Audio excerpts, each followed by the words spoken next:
say. You should've- got the- I just called the meeting to order. Get her attention. Yep, that's what I'm saying. Is Teresa here? You gotta do better than that. It's a soft tap, because I'm a nice guy. Awesome. All right, we'll call the meeting to order. Please rise and join us in the pledge.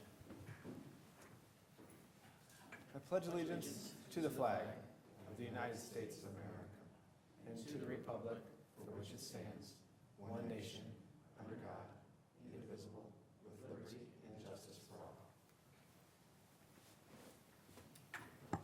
All right, call the roll. Trustee Guyer. Trustee Spurling. Here. Trustee Bauman. Here. Trustee Youngerman. Here. Trustee Marisak. Here. Trustee Brzoska. Here. All right, we're all here this evening, and we do have a quorum, obviously, then.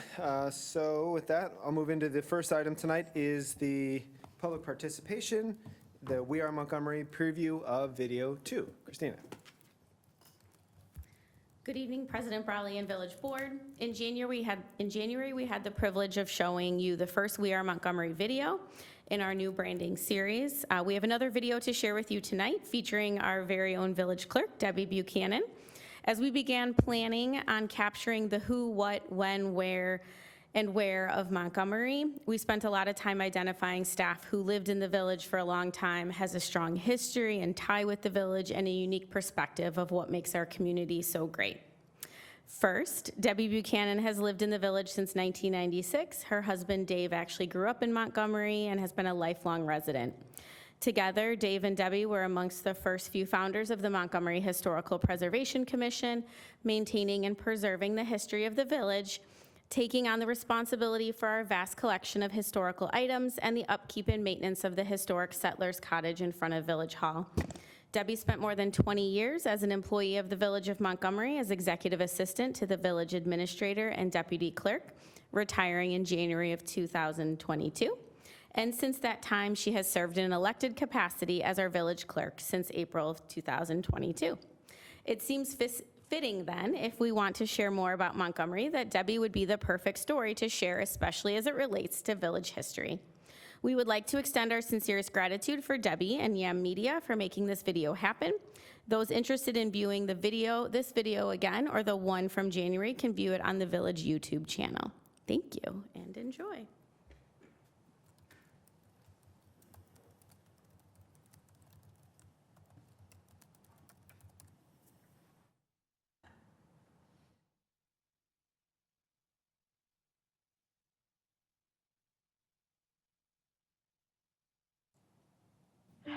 The interesting thing about this picture, and it's kind of out of focus and it maybe doesn't look like much, but that little house off to the side here is what we now call Settlers Cottage. When the new Village Hall was built, one of the things that they did was to look at the old buildings that were going to be torn down to see if any of them were of historic significance.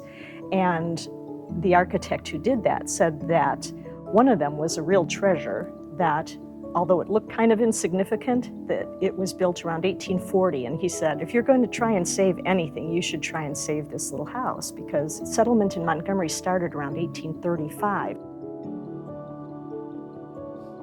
So to have this house that was built in 1840, it's right from the very beginning of Montgomery's history.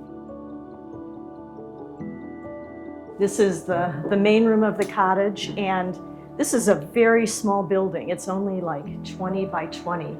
This is the master bedroom. And when I introduce this to people as the master bedroom, everybody, it's just mind-boggling, right? There's no closets. There's barely room for a full-size bed. It's just so much smaller than what we're used to. And so, very different, just less than 100 years ago.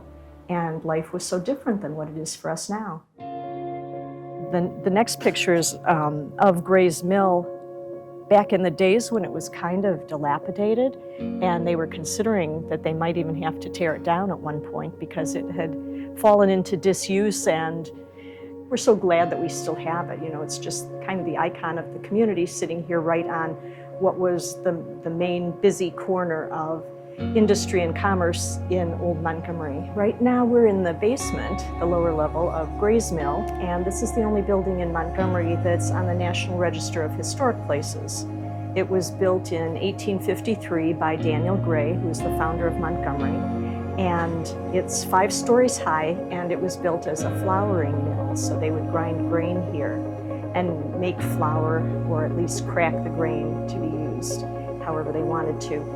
And although this is the only mill remaining, and it's the most famous of our mills, this was the last mill to be built in Montgomery. On this mill race that extended north from here, there were other mills that were built earlier. All of these mills operated on water power. They didn't have electricity back then. And so there were turbines, and the flowing water would make the turbines spin underwater. And then there'd be a pole that would go up above the water that would be attached to machinery. And that operated all kinds of machinery in those factories. The 3 or 4 mills that were built north of Mill Street were built in the 1840s, and then this was Daniel Gray's crowning achievement. It was the biggest of the mills, and it was built around 1853. And he passed away in 1855. We always speculate and wonder, gosh, what would he have done if he had lived longer? But he was the driving force behind the founding of Montgomery and the platting of the town and all the construction and the development that happened here. In the 1930s, by then, the mills had all ceased operation, fallen into disrepair, and during the Depression, when they had the WPA, they sent men to work in Montgomery, and they used the stones from those mills for a WPA project, and they did a lot of rehabilitation in the park. They dumped a lot of the old building materials and stuff into the mill race to fill it in. And then they used a lot of the stones to build a big retaining wall along the river. And that's still there today. It's smaller, some of it has washed away, but you can still see the wall there today. And in fact, when you stand at the corner of Mill Street and River, you can still see the depression in the middle of the park, where the soil has settled and everything, but that's where the mill race ran right through the middle of the park and all the factories were built. And so this WPA project turned the area into a park that, 100 years later, we still have as Montgomery Park. But I moved here in 1996, and my husband grew up in Montgomery, lived here all his life, always talked about what a great town it was. He loved his childhood, but there had never been a historical society in Montgomery. We ended up working together to form the Historic Preservation Commission that we have now, and they started working on collecting historic photos and just providing a place for people to donate things. One cool thing that we have is, Daniel Gray is the founder of Montgomery. Daniel Gray's son, Ralph Gray, was the first village president of Montgomery. And this is the family Bible of Ralph Gray and his wife, Amelia Gray. And so in the cover it says, Amelia Gray's Bible, presented to her by her husband, Ralph Gray, with the date of 1851. So it's really cool that we have this, and they held it in their hands almost 200 years ago, 175 years ago? It's really cool, and I'm a genealogist, and so I was working on researching the Gray family tree and the history and where they came from. They came from Montgomery County, New York. And as I was researching, I found somebody had a family tree online for him, and they said they have the Gray family Bible. And they had just found this Gray family Bible at some thrift shop or something and bought it because they hated to think that it would be thrown away. So now we have the Bible back here that was from the first village president.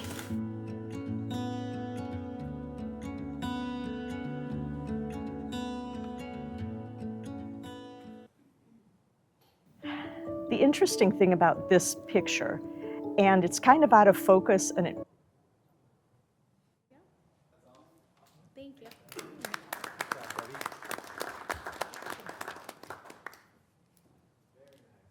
Also, hate to admit that I really learned a couple of things watching that too, so that was pretty great.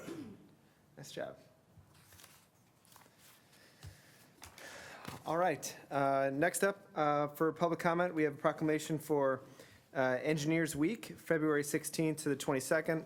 As a civil engineer, this proclamation has always been somewhat special for me, as, you know, obviously hold engineering close, near and dear to my heart. This evening, I'll be reading this proclamation for Engineers Week, and we'll celebrate this February 16th through 22nd. This year's theme is Design Your Future. Our engineering consultants from EEI have for decades helped Montgomery design, plan, and prepare for our future. It is evident in the hour-long presentation last month that we got on water and roads, the detail and expertise and insight that this group brings to the sustainability and success of our village for many reasons. But more emphasis recently on the Lake Michigan Water Project. For that and more, to Engineer Ott and the professionals at EEI, we are thankful and happy to take a moment to honor you with this proclamation. To read it, entertain a motion for approval. Second. I was going to read it first. No, I'm just kidding. That's okay. All right, whereas engineers have used their scientific and technical knowledge and skills in creative and innovative ways to improve society's quality of life.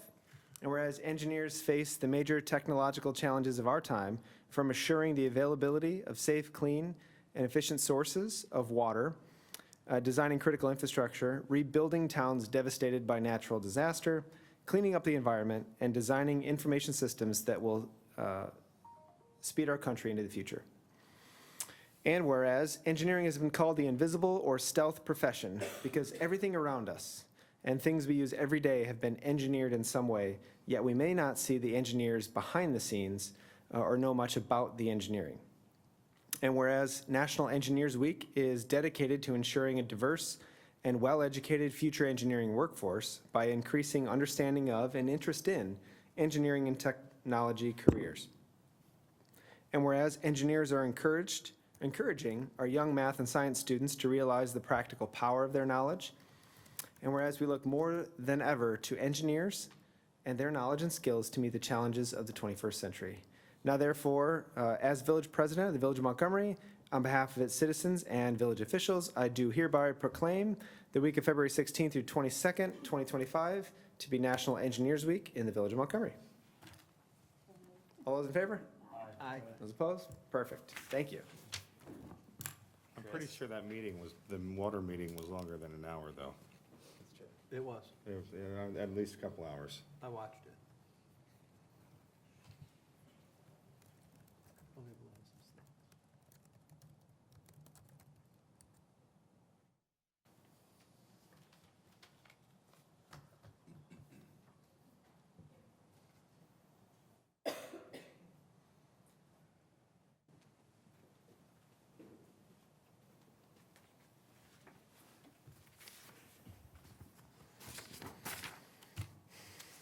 All right, thanks. Moving on to item C is public comment. Any members of the public here tonight that wish to address the board?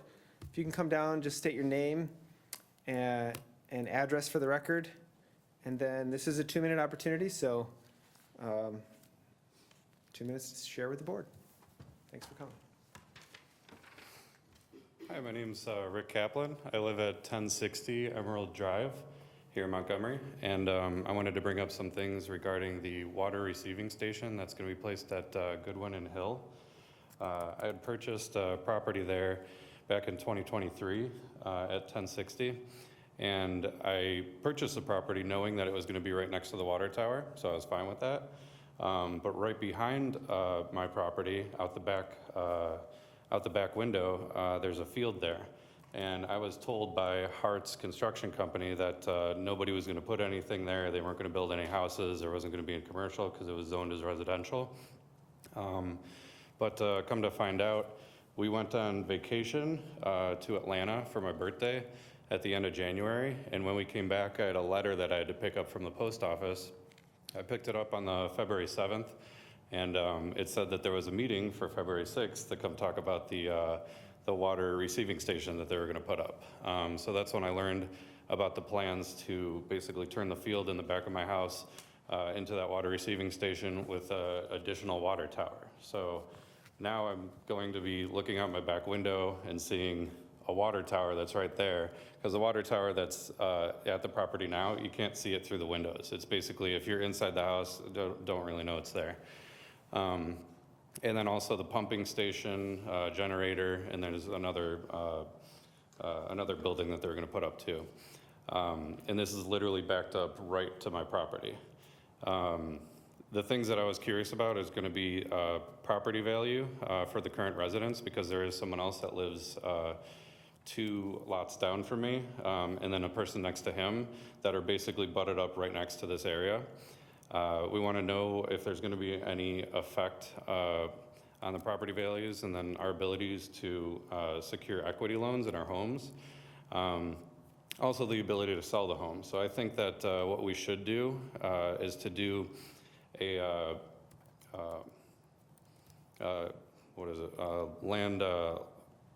property value case study to basically see what the effects are gonna be on my house. And then also possibly an environmental impact study, because as far as I know, this is a native plant area and there's supposed to be no mowing and no spraying and things like that. That's kind of why I bought this area, because I was pretty sure that nothing was going to be put in there. If I could. What's your address? 1060 Emerald? Just north of the current water tower, right?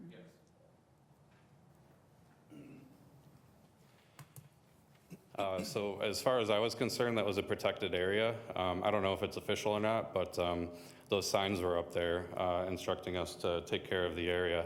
And then I also wanted to see what kind of impact the noise from the generators, from the pumping station, water tower, anything like that, any alarms that could happen. I was curious when you guys plan on starting construction, and then how long construction's gonna take, if there was any plan to limit the hours of construction, just so we're not interfering with people's daily lives. The aesthetics, I wanna know how big that buffer zone is and how tall are the trees that you're planning on putting there, how many trees, things like that.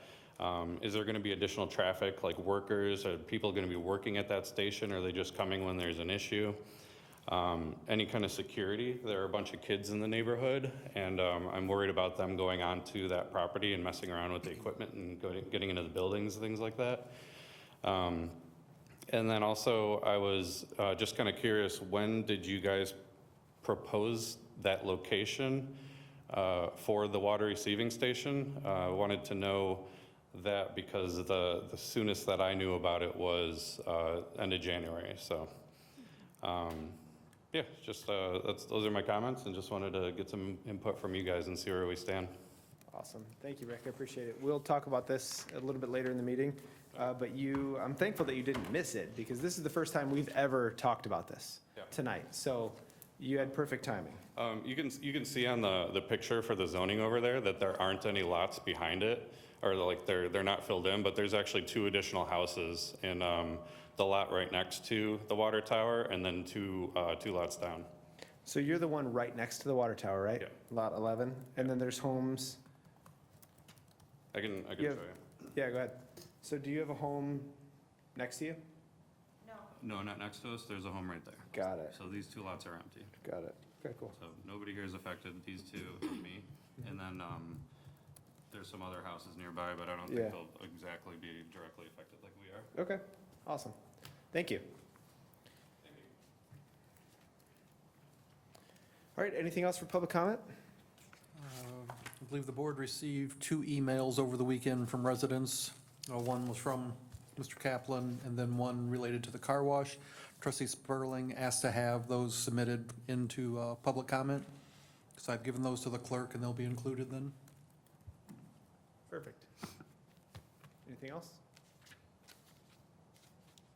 All right. Hearing none, I'll move on to the consent agenda. Entertain the motions, or entertain the items, then a motion for approval.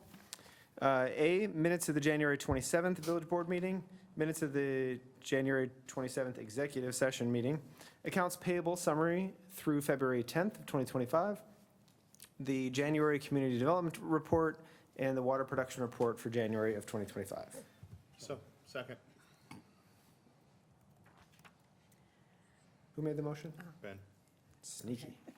Trustee Brazaska. Yes. Trustee Guyer. Yes. Trustee Spurling. Yes. Trustee Bauman. Yes. Trustee Youngerman. Yes. Trustee Marisak. Yes. That carries 6-0. Thank you.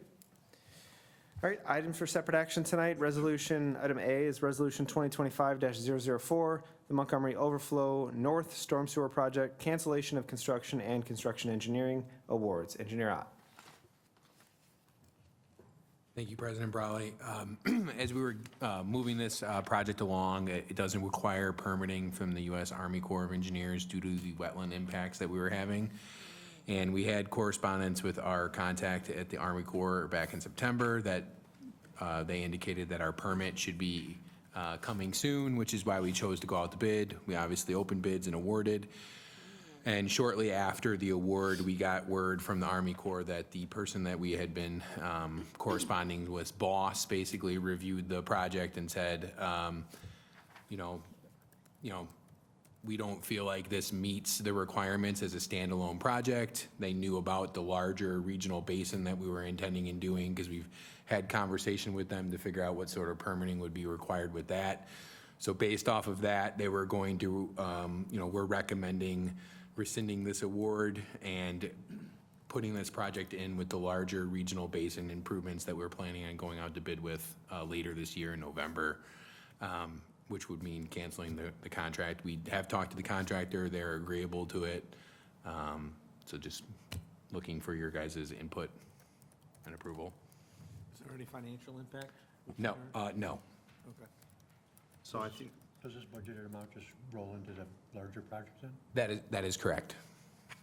I think you answered my question. So when this would occur is if we're bidding in November, it's going to occur in 2026?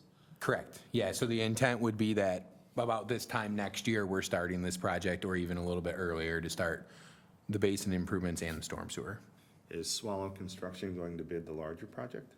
There's a potential, however, they're more of an underground utility contractor, and that the larger basin would probably be more geared towards an excavator that also does underground. So there is a chance, but it could be someone different as well. Okay, thank you. We just carry the money Do from we need this a year's motion on budget? this, or- Yeah. We do? Yes, and We just carry the money into next year's budget then? Just carry it over? it's a motion? Yes. Second? Trustee Spurling. Yes. Trustee Bauman. Yes. Trustee Youngerman. Yes. Trustee Marisak. Yes. Trustee Brzezka. Yes. Trustee Guyer. Yes. 6-0. Thank you. All right, rolling into item B, Alcott Road widening and Mulberry Drive extension, design engineering agreement. Director Wolf? Thank you, President Brawley. So the scope of this project includes the design of the widening and resurfacing of Alcott Road from Orchard Road going east approximately 1,500 feet. It's also part of the future improvements to the intersection at Alcott and Orchard and the extension of Mulberry Drive from Countryside Drive to Alcott Road. This project or design also includes the design of water main, new water main, or relocated water main, I should say, and new roadway lighting along the Alcott Road corridor within the project limits. So if there's any questions from the board, I'm happy to answer them at this time. And I should mention that the storm sewer project that we just discussed will also be a part of this, but was covered in another PSA that was already previously approved by the board. So we're going to be designing, permitting this year and construct next season? Correct. Correct. That's the plan? Cool. When you say winter of '26, if we're opening November of '25, are we talking like January, February, winter of Correct. '26? So it's typically, it can be advantageous for the contractors to get started early, since we're doing mastered projects where there's frost in the ground, allows them to get a jump on construction season. Works out well for the village typically too, where we can get advantageous prices, because typically there's not a lot of work going on in that time of year, so we're hoping. This takes Alcott Road and widens it to how many lanes? It would be 3 lanes, and then we're still trying to determine final configuration at the intersection, but it will go from, what it is at the intersection down to 3 lanes, where it would have 2 through lanes in the bidirectional turn lane. Okay. And the project limits would be roughly to like Old Dominion for this project. And this is TIF money for this project? This is all TIF money for the To project? build it? Yeah. I would assume so. So it was my understanding from previous conversations that a portion of this was going to be included in TIF because of the stormwater. Why are we going so far east on Ockett and spending TIF money on that? And then, is this Mulberry Extension coming out TIF money also? So how is that a redevelopment project cost is furtherance to the TIF? I mean, if anything, in the last 2 months, we've learned a lot about TIF.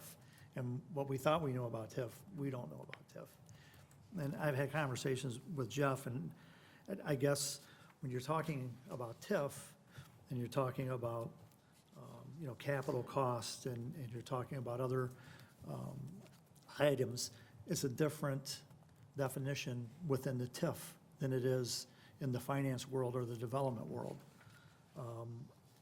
And I don't want to do anything that's not right. I would feel comfortable, more comfortable, extremely comfortable for this project, any project in the future, that we have an opinion from the TIF attorney that says that this entire project, as presented, is TIF eligible for funds. These projects were in the redevelopment agreement. They were, I when we would feel- adopted the TIF, you guys adopted a list of eligible projects, and these are all in the- there. The widening of Ockett Road was in there, so how can that be? How does that, how is that,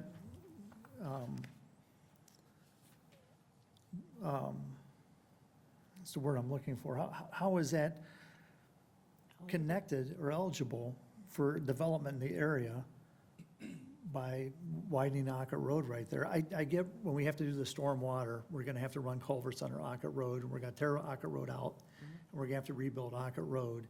And as part of that, we're gonna have to widen the road to accommodate the culverts, and we're gonna put turn lanes in and stuff.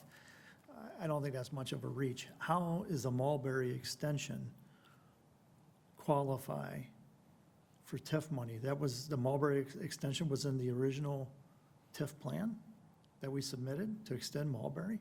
I'm pretty sure it was, because we had the list of projects, so. See, I'm pretty sure I was. That doesn't do it for me. I want to make sure that anything that we do that's TIF related. Confirming that, yes, I mean, Yeah, anything that we do that's TIF related, Yep. because, I mean, there's been previous meetings where people have said, oh, yes, that would be TIF eligible, that we're finding out that, no, it's not. So opinions change as time has gone on. I, for myself, before I would vote to expend any money out of a TIF fund, I would want to see a current opinion from our TIF attorney that says that this project, as presented to the board, is TIF, is fully TIF eligible, or a portion of it is TIF eligible. I'm at the point now that I don't feel comfortable expending any funds out of a TIF without an opinion from the TIF attorney saying that it is TIF eligible. I would like to see something current in writing, because obviously, when it was developed years ago, things have changed, and I don't know if they've changed through legislation or through, court cases, or, where somebody has filed suit, and there's, a judge has had an opinion. So I don't feel comfortable expending any money out of a TIF at this point in time without a current opinion from our TIF attorney that is TIF eligible expenditure. And given that, I mean, I'd say regardless of our TIF attorney's opinion, this is part of the overflow project now as determined by the feds when we submit it for review. So all of it needs to happen. It's whether we expend the funds out of there. So while we'll work to get that memo from our attorney, I'd still be of the opinion that we move forward with design engineering so that we can hit our next spring. Right. And then if it doesn't, if somebody says, hey, this section of it wasn't really in the plan, then we need to figure out where we budget from to do the rest of the project. Right. And I don't have a problem moving forward with this, Okay. because obviously we're at the beginning of this project. And if it is determined, I mean, we can just, internally, Pivot. pivot, right? Yeah. And not take all the money out of the TIF and take it out of the IRV or wherever it needs to come out of.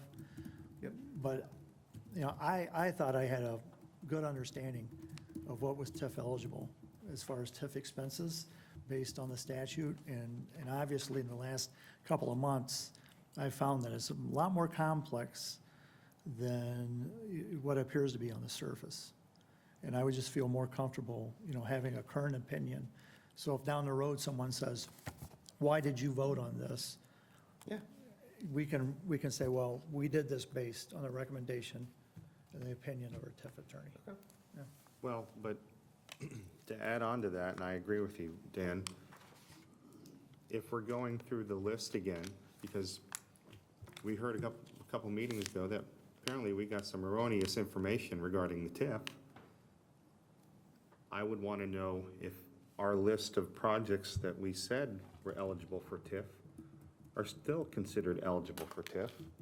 And I want to know whose opinion that is. Is it a consensus of this TIF attorney's firm? I'm of the opinion that as we go forward, I said at a meeting 2 weeks ago, or a month ago, or whenever it was, that I would make a motion to terminate our contract with that attorney, and I will still make that motion. It's my intention that we not use that attorney for TIF going forward. So, So do you Then- want that person's opinion? Do you want the new? well, we firm's got their opinion, on this last issue, and they were diverging opinions.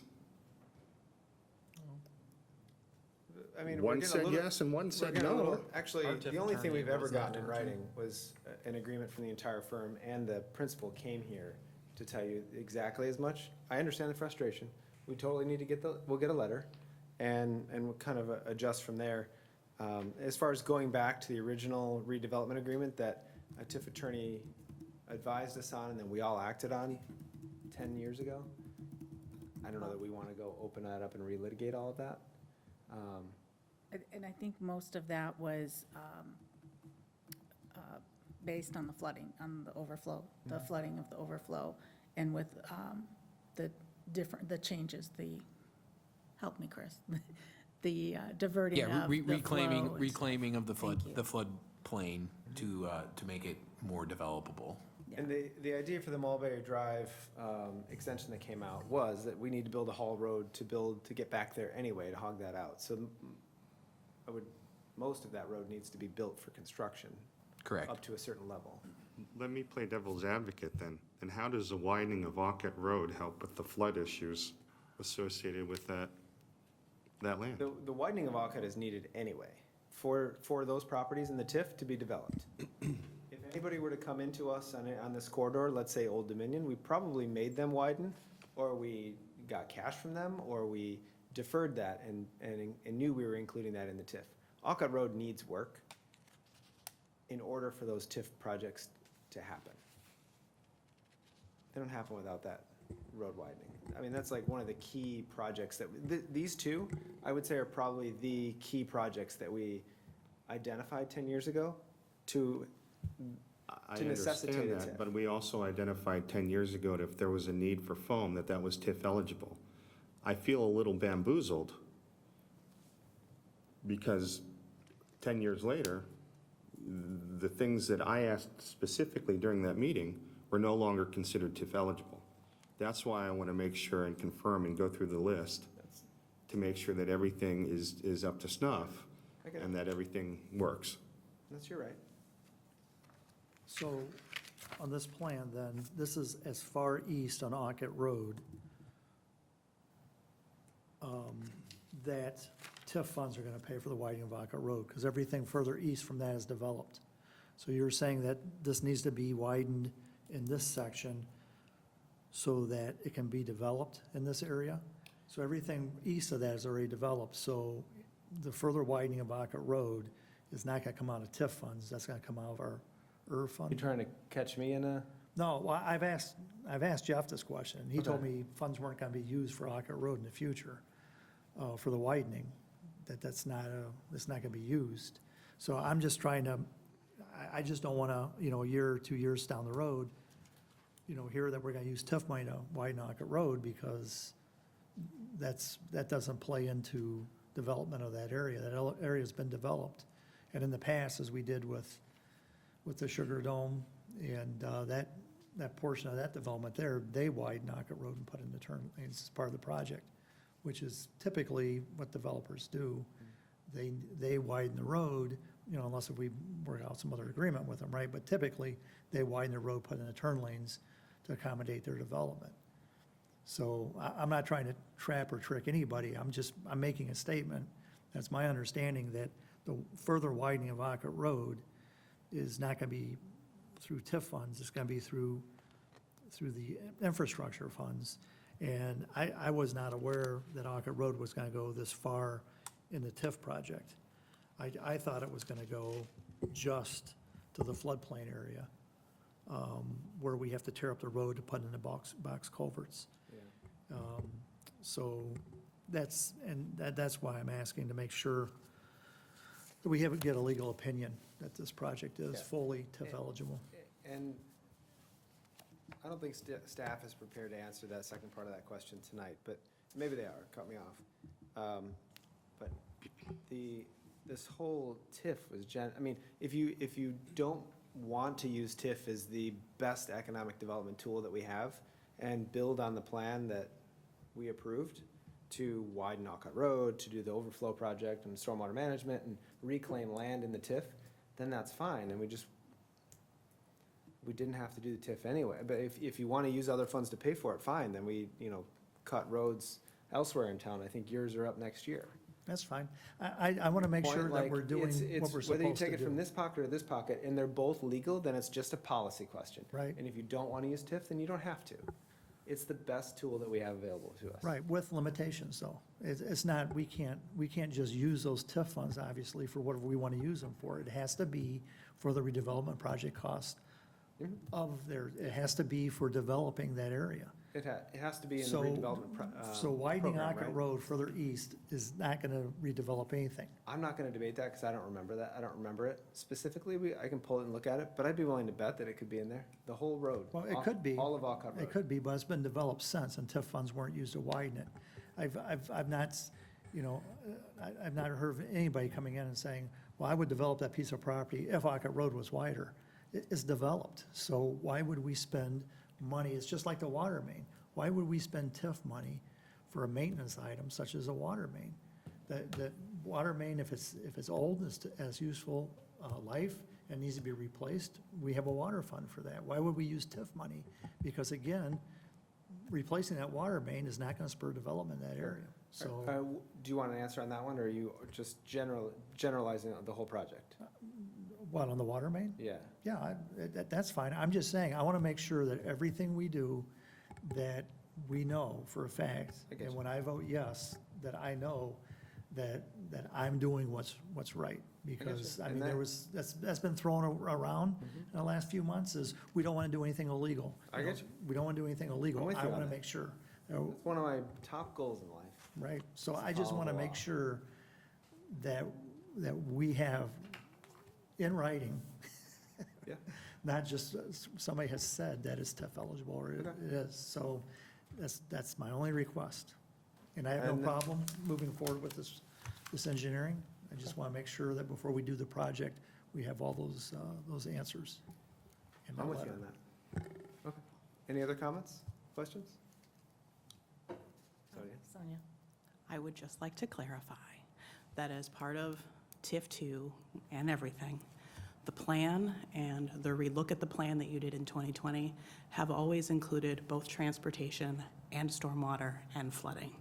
So as part of those initial studies that was done in 2013 and 2014, and the follow-up that you had in 2020, when EEI re-reviewed it and looked at the Nell Road extension and things like that, that it always included Alcott Road for the entire length of the TIF, from Route 31 to Orchard Road.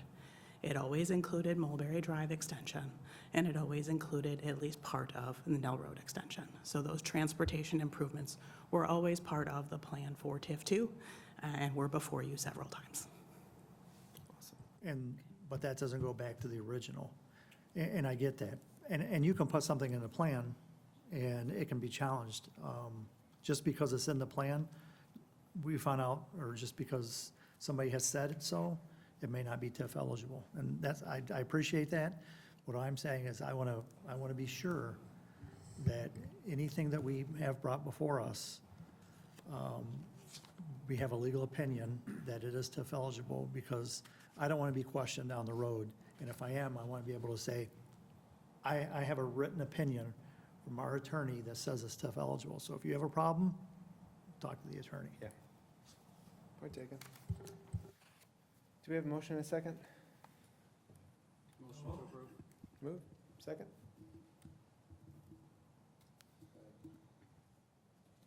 Okay, trustee Bauman, Yes. trustee Youngerman, Yes. trustee Marisak. Yes. Trustee Brzezka. Yes. Trustee Guyer. Yes. Trustee Spurling. Yes. That carries 6-0. Thank you. All right, item C tonight is recommendation of the Planning and Zoning Commission for PZC 2024-011, annexation, rezoning, and variance at the northeast corner of Orchard Road and US Route 30, Car Wash Pro Designers. Go ahead. So the petitioner, as Mayor Brawley has said, is requesting annexation, rezoning to B2, and a variance in order to develop the car wash there at the northeast corner of Orchard and US 30. The property does abut Brentwood as well, so the two houses, they're right there at the corner, as well as the larger property that's at the intersection. Our comprehensive plan does designate this for regional commercial, which aligns with the B2 zoning that they are requesting. Car washes are permitted uses in the B2 district. However, one of the use standards is the submission and review of a traffic study, which they did provide and was reviewed by our village engineer. Currently, they do not have access rights to Route 30, so they would need to obtain both IDOT approval for access on Route 30, as well as purchase the rights from the state, which would require approval by the state legislature. So they have embarked on that process and have submitted plans to IDOT for their review. They had previously started this process back in 2013 with a different development the property owner had. And IDOT had no objection to that right-in, right-out on Route 30 at that time. However, that development never ended up moving forward, so they have submitted their new plan to IDOT for review. The right-in, right-out access on Route 30 is a little bit further east than what was originally proposed in the 2013 plan that went to IDOT, but they do not, formally have any sort of approval from IDOT for that access. Additional access is being proposed on Brentwood, which would be a full access point on Brentwood, which is a residential street. So, as we moved through the public hearing, staff did have a recommendation for a condition that access to Route 30 must be provided in order for this development to move forward. As such, we did speak with the petitioner's attorney and said that we would like to, due to access concerns, and if they don't get that access, if it is annexed and rezoned, that any commercial use that is a permitted use within the B2 district would be allowed to go there, provided that they meet the, other bulk requirements of the ordinance, and would not have to provide the Route 30 access for us to have to approve. So we thought any commercial development there probably is going to have an impact on the residential neighbors in that area, and so we felt it was important to make that protection that if they were not able to obtain that, that property would then de-annex if we move forward with this, which would require us to do an annexation agreement. They were comfortable with that, and so we are working on kind of a short form annexation agreement that would codify that if they don't obtain that access within a certain period of time, that the property then would de-annex. So we can incorporate those sort of conditions in that, even though this is a permitted use, because with annexation agreements, we have a little bit more flexibility with that. So that being said, that means tonight you just have the recommendation of the Planning and Zoning Commission before you. They did recommend approval with conditions, including the access onto Route 30 of both the annexation and rezoning and the special use. They did have some concerns, obviously, about traffic and noise and the impact on neighbors, so the petitioner did talk through that and talked about the amount of stacking that they're providing on the site, the circulation on the site. They did provide examples of other car washes exactly like this one that they have built in the area, stating that the noise generated by these is very minimal, and they've oriented it in such a way to try to keep anything that does make the noise away from the residents. But they did want to bring up potentially restricting opening time. the commissioners did, but that was not something that they could put as a condition since it's not a special use. So they just wanted to bring it up to the board, that they felt 8 o'clock would be a more appropriate start time than 7 a.m. in the summer hours for a car wash. So they asked you to consider that. Additionally, there were a couple of neighbors there that did bring up concerns about screening and noise and such, so the petitioner did offer to put in a solid privacy fence along those property lines that abut the residents that are immediately next to them. So they're willing to do that if that is what the board wants, and we can incorporate that into the annexation agreement as well, if that is the board's will. So I just wanted to bring those couple of points up that the Plan Commission did bring up at the meeting. So we have at this point just the recommendation before you. We will bring the first reading of the ordinances for the annexation and rezoning and the annexation agreement, along with the variance before you for the February 24th meeting. That gives us time to publish for the required public hearing for the annexation agreement, and then that can be held on March 10th, along with the second reading of those ordinances, so everything can kind of be wrapped up at that first meeting in March. And that meets all of our code requirements for the board taking action within 60 days of a Planning and Zoning Commission recommendation. So I'm happy to answer any questions, and we do have the attorney for the petitioner, as well as the, I believe, architect on the Zoom call that can answer questions that you might have. Quick question for you. Are they the contract purchaser of the property, or do they own the property? They're the contract purchaser. Do you know if anybody lives in the 2 residential homes? No. You don't know, or nobody lives there? Nobody lives in those 2 homes. Got it. Are they like habitable? Like, could somebody live there? They don't look great. I believe the property owner purchased those 2 houses when they came up on the market. And those houses are not currently in the village, They don't currently have water on, so so they're township houses, they're not. they're in the our village township. ones. Okay. Questions, comments? Yeah, I have a comment. So I was at the plan meeting. This isn't just a normal standard car wash. It is kind of unique. It has a conveyor belt system and it accommodates vehicles with wider tires. And it has the option that if you want a touchless wash, you can get a touchless wash. So it's not just another car wash. I like the car wash. I don't like it here. And I'll tell you why. It's going to impact this neighborhood, and I realize the majority of this neighborhood is not within the village, but I never look at that when I'm determining what's good for the public, right? Anybody coming from the north, south on Orchard, is going to turn on the countryside, cut down Bradley, and come in the backside of this car wash. The petitioner had said that their car washes, the uniqueness of their car wash will draw people from a further distance than a standard car wash, because they'll either come there for the track system to accommodate their vehicle with wider tires, or they'll come from the touchless wash. So it has a potential to have some heavy traffic. Once those people go to the car wash that come from the north, they're either going to exit back out on Bradley and go back north, or if they want to continue south, they're going to come out on US Route 30 into the right-hand turn lane, and then they're going to have to navigate out of that turn lane into a straight turn lane, into the left turn lane to make a left-hand turn. And that's just right now. When the state updates this intersection, it's probably going to be 4 or 5 lanes that they're going to have to navigate. This intersection is a nightmare.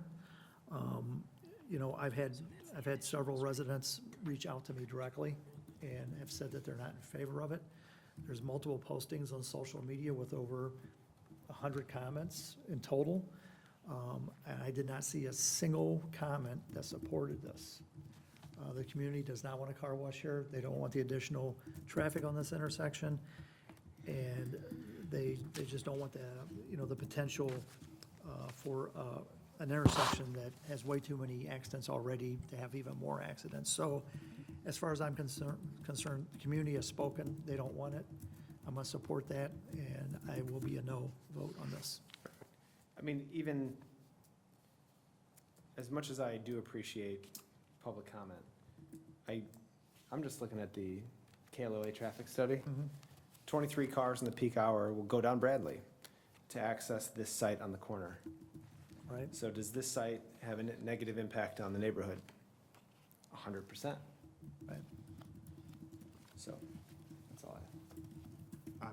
I'm a no, for all the reasons that trustee Guyer said. I received probably 150 comments from residents that were against this. And my concerns are related to we've already have a dangerous intersection in Orchard and 30. It's going to be, I think, detrimental to the residential neighborhood there. So I'm a no. I'm a no as well. Actually, Director Apt and I had a conversation sometime last year, and I said I was not interested in this use for this property. For all of the reasons that have been said, I would actually prefer to see something where people come in and stay longer, so it's not causing so much chaos on that intersection. I don't know what that use is, but I don't believe this is a good use for that intersection, or for that corner. So I'm a no. Yeah, and as difficult as it is, I mean, access is difficult on the site. There's no access rights to US 30. There's right in, right out on Orchard. It's just hard to get into. It's hard to make a viable commercial site without impacting the residents, and this plan doesn't achieve that. So, anything else? All right. With that, I'll entertain a motion to recommend approval of the Plan Commission recommendation. So moved. This is just acceptance that the Plan Commission made a recommendation? Yes. Is that correct? Yep. Okay. Second. Trustee Marisak? Yes. Trustee Brazaska? Yes. Trustee Guyer? Yes. Trustee Spurling? Trustee Bauman? Trustee Youngerman? Yes. That carries 6-0. I was talking to Jeff about this. In this instance, I believe that we need to act on the recommendation, because do we need to actually have a negative vote on an ordinance for this, or is, I think, so we would Yes. direct staff then to prepare an ordinance for the next meeting, rejecting the proposal. I believe so. Okay. Okay. Unless that's totally wrong, so check with our attorney. Yeah, I thought they had to present it to us, and then has to be an affirm, right? I We was have gonna say, it has Well, to we be don't have to vote positive. no, they have to present it to us, Knowing right? that the majority of the board is against it, I don't want staff to generate an annexation agreement and everything that goes into all No of the sense things, wasting the time. so we can vote it down. Okay, yeah, I always thought we had to, it couldn't be, You can make a Right. motion however you want, Yeah. but, okay, thank you. All right, moving on to items D and E, we'll talk about those together and then entertain a motion on the first one. Recommendation of the Planning and Zoning Commission of PZC 2025-002, the Village of Montgomery Receiving Station at Hill Avenue, and then item E is ordinance 2115, granting a special use for utility and related variations at the northeast corner of Goodwin Drive and Hill Avenue, Village of Montgomery. This is first reading. We will not take action tonight. Go ahead. Yes, so as you know, we're switching over to Lake Michigan Water. This is going to require some transmission lines to come into town, and they have to go somewhere, which is called our water receiving stations. Our initial study is showing that we will need two, one on the east side of town and one on the west side of town. On the east side of town, we have identified the site adjacent to the existing Ogden Hill Water Tower there at Hill and Goodwin. That area was dedicated to the village for stormwater and village purposes with the Ogden Hill and Marquee Point subdivisions. We built the water tower that is there. It is currently sitting around 155 feet tall, depending on where you measure from. The area is zoned R1. Utilities are special uses in all of our districts, so it does require a special use for the water receiving station. It also requires a variation for height, because obviously in residential districts, we're talking about stories, not large structures like a water tower or receiving station typically. So variation is also required for what will either end up being a ground storage tank or a standpipe. Design has not honed in on which one it will be, but in any case, it will not exceed 150 feet in height. So we are requesting both the variation and the special use, as well as an extension of the expiration period. Again, we are not ready to build this within the next year. We are still in the design phase. However, as part of our agreement with DWC, we do have to show that we're making progress on getting the approvals and zonings that we need for these particular items. So we are asking for an extension to 2030, so that would be 5 years for us to be able to begin construction on this project. Don't necessarily know that it will take that long, but we are asking for that flexibility as part of this request. Since this property is zoned residential and is immediately adjacent to residential properties, our code does require a buffer yard to be provided along those adjacent property lines. In our ordinance, our buffer yard requirements are typically a minimum of 10 feet wide, and they do have to be planted with evergreen trees, one every 10 feet. You are allowed to kind of group those a little bit if you want to, along with a continuous hedgerow to screen those residential areas from a non-residential use. So that is a requirement. We don't have a final landscape plan at this time. That's part of the engineering and design that will be coming in the future, but we anticipate that we will be meeting our code requirements as far as landscape buffering will be. There's also additional screening requirements for utility uses to screen them from the frontage of any roadways. So there will also be screening along Hill Avenue to screen the use from that. I know there was some questions about security. I will have to defer to Engineer Ott on that, whether that is going to be a fenced area or not to keep it secured. Yes, there will be a fence put in. I'm sure DVWC requires it. The village is going to want to require it too. There's actually some potential that EPA might just require it on all water. You know, Director Wolf can probably speak a little bit more on that, but that might be coming down the line for all of the village's facilities. Yeah, so we had gotten some correspondence from someone at IEPA about all water storage facilities that IEPA may have a requirement moving forward to provide security and fencing around those. So there's most of our facilities that currently have it. There are some that would need it additionally, but we haven't gotten any confirmation from IEPA that that's going to happen. But again, set aside from that, this facility is called out to be secured with fencing. And then to speak to the question about the natural areas. So that is a stormwater area, and so we have spent quite a bit of time making that into one of our naturalized areas in accordance with our code. So some of that area will obviously be disturbed in order to do this. We do have intentions of trying to see how we can reutilize those natural plantings and provide them as plugs for other areas to make sure that the time and energy that we've spent into cultivating that area does not necessarily go to waste. So that is something that the village is keeping in mind as we're going through this design phase. Sonia, can I stop you for, because I want you to go back to the screening requirement. You said there would be a screening requirement toward Hill Avenue. What about toward the residential? That was the buffer yard I was talking about. that's So the buffer yard 10-foot. is along the residential properties, and then just additional landscaping similar to what is required for screening parking lots is required along the Hill Avenue side. So two different screening requirements. Okay. Couple of questions. Yeah, sorry. The DWC transmission main that comes downhill comes into this building, and then do we own all of these facilities? No. If you look at the drawing, the proposed TWC meter building, that would Okay. be owned and maintained by DWC. Okay. And then the handoff of what pipe is owned by the village, I believe, is 5 feet outside of that building. And then all of the pipe that goes into the booster pumping station would be the villages, and then that would go out into the system and into the ground storage tank. And the ground storage tank would be the villages. Got it. So the only thing on the site that the village doesn't own would be that DWC meter building. Got it. But we don't know what those buildings look like yet?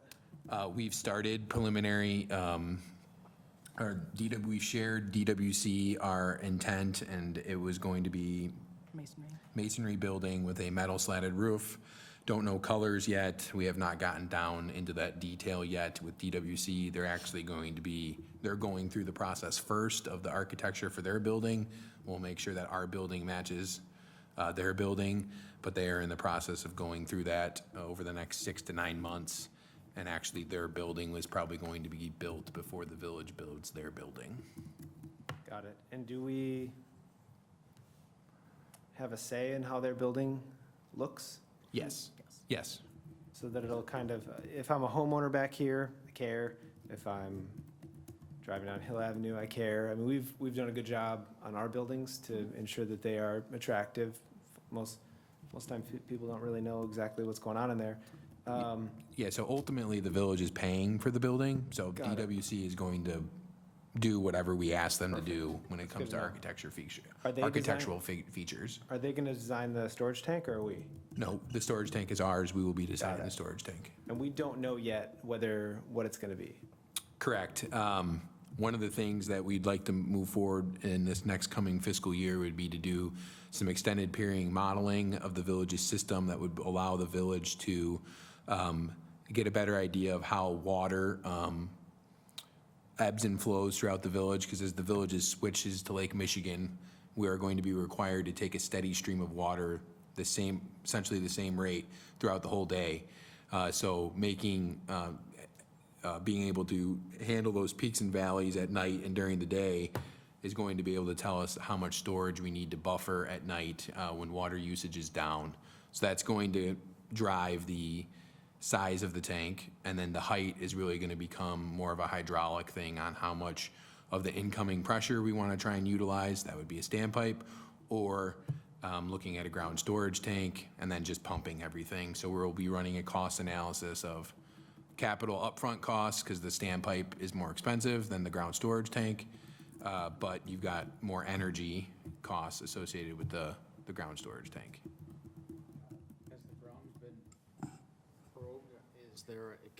Is there any bedrock, anything that would limit the ability to put a 1 million gallon We have not done, storage we tank? have not done soil borings yet, but I think the borings is just gonna tell us what sort of foundation we're gonna have to build. The worse the soil, the more robust the foundation, better the soil, less foundation that you have to build. And maybe you won't be able to build it as tall as you want.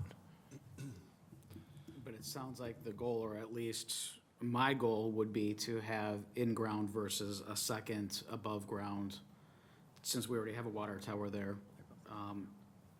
I would like to see something in-ground rather than another tower or above-ground holding tank. The ground storage tank would still be above ground. I don't know that we would do an in-ground storage tank. Would it be like? It would be like the Public one Works? at Public Works where it's like 30 feet tall, is what is probably the minimum height that you're gonna get. Okay, so you said that at night is when most of the filling, the pumping, the replacing of the water is going to happen. Can you talk about what that, any noise from the booster pump or the generators running? Do you have any experience of what those sound like, how much noise they would produce? I'll defer to Mark on that. So the generators that run are only going to run when there's a power outage from ComEd at the station. That would be the only instance that it runs. There's a generator currently at that tank that powers KenCom dispatches equipment. That generator is sized appropriately for their equipment, which is natural gas. This type of equipment, again, we're not far enough along in the design phase to know whether or not it would be natural gas or diesel power. So hard to say. Again, it all depends on the layout, right? Where it's at, what it's screened by, whether it's buildings, berms, landscape buffer. So I can't necessarily speak to the noise volume or decibel level that it's going to be. But again, it's going to be very infrequent. It will run a test. All of our generators throughout the village run a test once a week.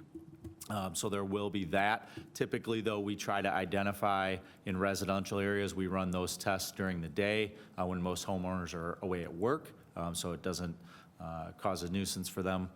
So it would be much the same in this instance as far as that goes with the generator. And as far as the building itself generating noise, it will not. In the booster pumping We visited, station? I'm sorry? For the booster pumping station? Yeah, well, so we visited Bartlett's facility and stood right outside, and you cannot hear it any of the pumps or anything running inside the building. Similar to what we've come up with our design for a masonry type building is what they had. So again, you would be very hard pressed to get a lot of noise out of the building.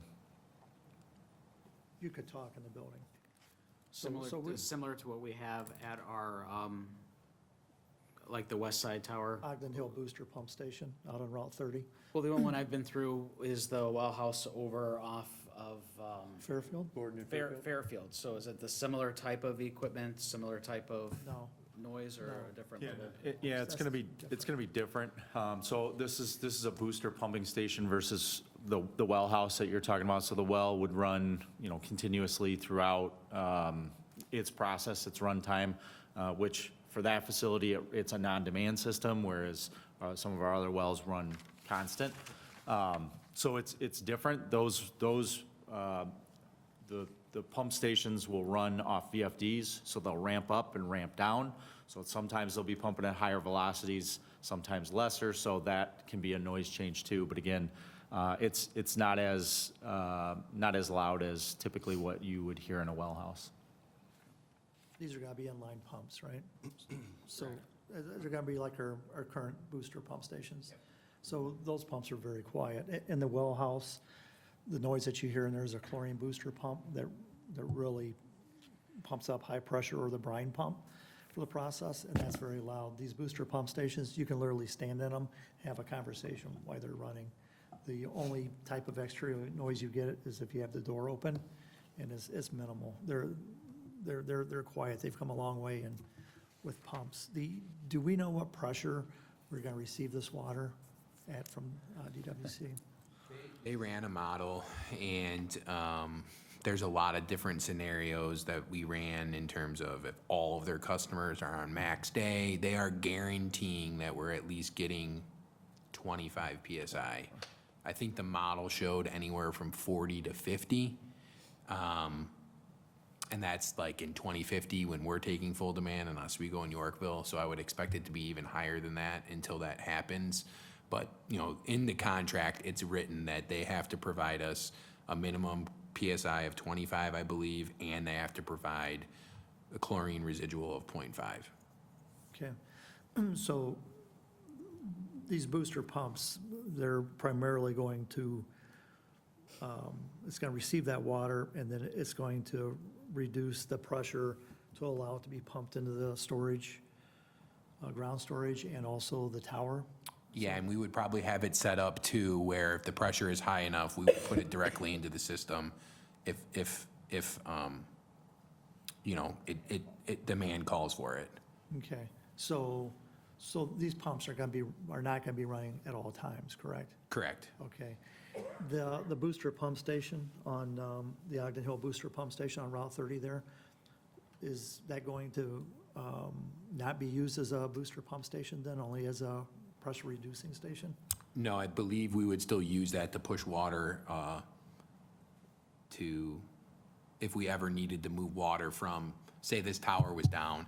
That's the other reason why we're requesting two, right, is at some point we're gonna have to do maintenance on these. So if we were ever to have this tower down, this station down, and we only had stuff from the west, we would be able to push it from the west into the central and into the east zone. Gotcha, so the Ogden Hill Booster Pump Station will be used as a backup pumping station. So right now, it pumps water up to that tower. Correct. To maintain pressure in that area. So when we convert to this system, that's gonna be an infrequent use as a booster pump station. It'll be more of a PRS to allow water to flow back along with the PRS behind Parkview? Correct. Okay, I got Yeah, it. because, the hydraulics of the village's system is really gonna change, because instead of feeding water, say, from the central zone up to the east zone, like you stated, most of the water is actually gonna be feeding from the west or east down into the central zone. Okay. And we'll have a pumping station in the central zone to pump it out to like a relay station. So you had said that you had to determine if it's gonna be a ground storage or a standpipe. So if it's a standpipe, it won't have the capacity of the ground storage reservoir? It would still be a 1 million gallon standpipe. So why would you go with a standpipe instead of a ground storage reservoir if we have the tower there already for pressure? would be able to just use some of that inline pressure to fill the standpipe as opposed to having to pump it into the ground storage tank. And you haven't run that analysis yet, but. Yeah, it would, yeah, that's the theory with or the thought with the standpipe was, is there enough incoming pressure from DWC to fill a portion of the tank? Won't obviously fill it all the way, but at least fill it a part of the way. That would reduce energy costs. Right. What about 10 feet at 25 PSI or a little bit less, yeah? Yeah, I mean, Won't be I think, much. yeah. The, Any questions on the zoning application in front of us? well, I'm trying to wrap my mind around it. I'm trying to ask these questions too for the residents here. It's not that we're just throwing this here. This has been a process for how many years now? I know it was even, I worked for the village for 20 years, and I was here when this tower was built. I was a water plant operator for 20 years. So I will tell you this, developers will tell you what you want, what they want you to, what you want to hear. We've had other instances in the village where people have come in and said, oh, the developer told us this, or the builder told us, and they just say what they have to say to build houses. Yeah. It's unfortunate, I apologize if they, told you something wrong. You've lived here since what year? 2023, so. Right, no, I'm familiar. Right. Yeah. Right, I'm familiar with the house in the area. Living next to a water tower, even if it's just a water tower, we have to clean that water tower so often, has to be sandblasted and painted so often. There's maintenance that comes with a water tower, so living next to a water tower, you're gonna be subjected to maintenance. Right? Yeah, when it gets really humid, it sweats, depending on which way the wind blows, you may get water, you may get your grass water for free. Yeah, and that was part of my questions too, is we have a summer ground storage reservoir lime softening plant, and it's bigger around, but it's not as tall. It's only 30 feet, and it's more pleasing to the eye than something this tall. And at the end of the day, as you have probably heard or gathered, it is a massive project for us to get Lake Michigan water. We have 2 of these going in, here and then on the other side of town. As I think we've kind of talked about tonight, it's not totally fully baked yet and exactly what it's going to be. So if you were the applicant, I would say come back with building elevations and that kind of thing. So my question really for staff was, would it put us in a trick bag with DWC and our requirement to rezone this now to have a condition that you come back through the process when you have building elevations and when you have the actual plan of what you want to do? Would that be a problem? Let me ask this question, because I've sat through all this now. Does this have to be built here? Why can't it be built over by the library? Is there any requirement that it needs to be right up against the other one? Can this Yes. be moved to the east? If I was a resident and I lived in this subdivision, he's got no sun from the southeast, and he's not gonna have any sun from the northeast. It's like having a residential home in the middle of a 15-story building. With the sunlight and, what I've heard, if it's the board's opinion that we just do ground storage, we can do ground storage here and we can make that work. Well, it's And still a not even- three-story building. But here's the thing I want to shy away from, and I'm sorry to say this as bluntly. When you bought a house immediately next to a water tower, at a discount, price per square foot based on, I looked it up, I know, you paid a lot for your house. It was, but it was $235 per square foot, or $194, which is 14% discount of what your neighbor, who also bought in 2023, on a worse lot. You were next to a water tower. And I hate to say that as bluntly, but we're not going to design a water tower, spend hundreds of millions of dollars and then skimp on one product here because of a shadow on somebody's house. I'm sorry. Okay, then I just vote no on the annexation. That's my prerogative, so I'm a no vote. That's fine, it's not an annexation, and you don't have to vote for it. Whatever it is, I'm no. And that's fine. Any other questions? You all looked at me and didn't say anything when I asked if we could put a condition on that when the buildings are designed, that they come back in front of the board? Or is there something where we can have a public process? There's conditions on it now, approval of So- final site plan. It's on there as a condition. The site plan review is typically a administrative process. So with the special use, we have the concept plan here. As I said, we're kind of modeling this after other buildings that we've done, also looking at the Bartlett examples. We decided to go so that we're meeting our design requirements, Yeah. going with a masonry building with a standing seam metal roof, so that it looks more residential and fits into the area and just has a generally higher quality look to it, including, what we'll talk about next, which is the Galena Road Station. So, again, we have our design requirements for our different zoning districts, and so requiring the masonry building was one thing that staff brought up, that, we have to meet that. Yeah. A requirement, or we'll have to go ask for the variance, and we'd rather not do that when we're going to be in a residential district. So Right. the only one we couldn't get around is the height variation, not necessarily knowing how tall it needs to be to accommodate the volume, that we had to ask for the variance to give us that flexibility rather than having to come back at a later date, so. Got With it. the landscaping, they're not going to see the buildings anyway, right? From their I home. mean, it's not a solid buffer. It is, it is every it's 10 gonna be feet. evergreens, An evergreen is a pretty solid buffer. But again, they get installed at, 6 foot in height. That's our minimum requirement. And Evergreens so are it takes a ultimately little going to bit be taller time. than 30 feet at some point in time Eventually, they will as be well. that tall, yeah. Actually, what would be really helpful is if we could plant those now, on that, like behind their home. I mean, consider it. In an area that we're not going to grade, if we're not going to fill it, plant them now, and in 7 years, you have a nicer buffer.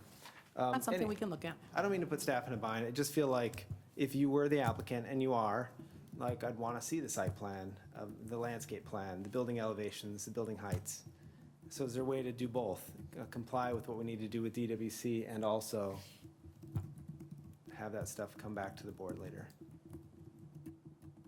So I will have a conversation and find out from, A, our village attorney, how we can condition things. Yeah. And B, we'll have that conversation Okay. with DWC and get an idea of what their comfort level is with a condition of having to come back in for site plan architectural review,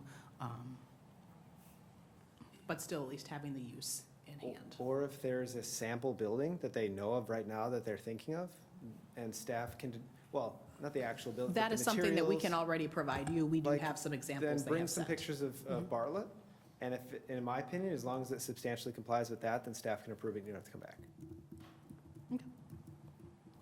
So is it going to be comparable to our existing booster pump stations, just a larger building then?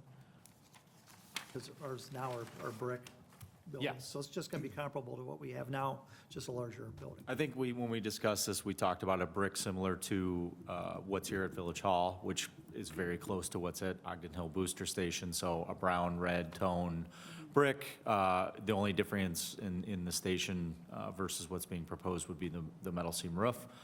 Those are asphalt shingle roofs on there, which again, we're looking at that for more of the longevity from a maintenance perspective. But yes, very similar. If this was a different petitioner that wasn't the village, would we vote in favor of anything where it says, yeah, it's going to look kind of like this, we don't have any drawings, we don't have a landscape plan, we don't have any elevations? Hold the village to the same standards that you hold every other petitioner. The only difference here, and I understand what you're saying, is that I have faith that we, all of us sitting here, in the next 4 years, will design this thing as we're saying that we're doing. Right, we have the control over Right. the It's a final I product. mean, it's a 7-year process between now and then. We know that a lot has to happen at the same time. Staff's working in 1,000 different directions. They needed to get zoning approval so DWC can start going with their building. Like, I totally get it, but at the same point in time, I want these folks to know what's gonna go behind their house.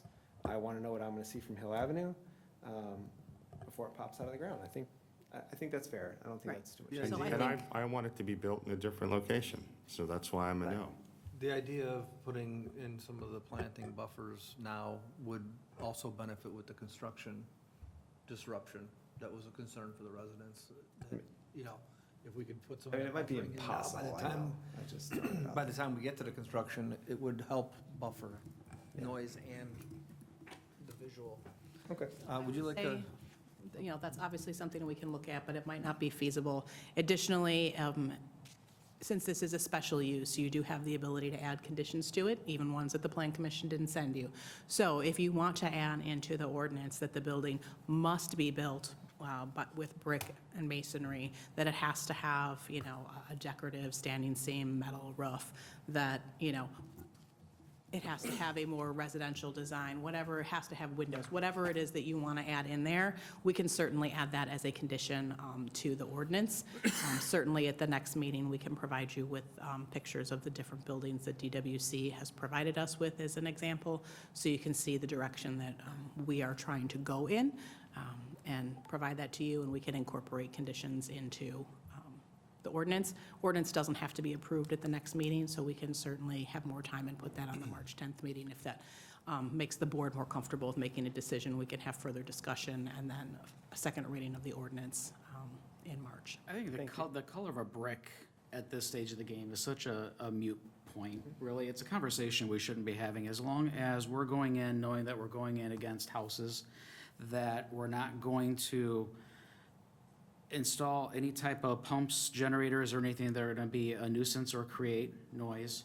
As long as we're not gonna put up a 100-foot tower that's gonna be intrusive to their backyard and their home, I think those are the important factors. So as long as it's quiet, as long as that reservoir is as low to the ground as possibly can be, if any of it can be recessed, doing the best we can. I mean, this is a huge project, so there's only so many places the water is gonna come into and that we can put it. I mean, that is what it is.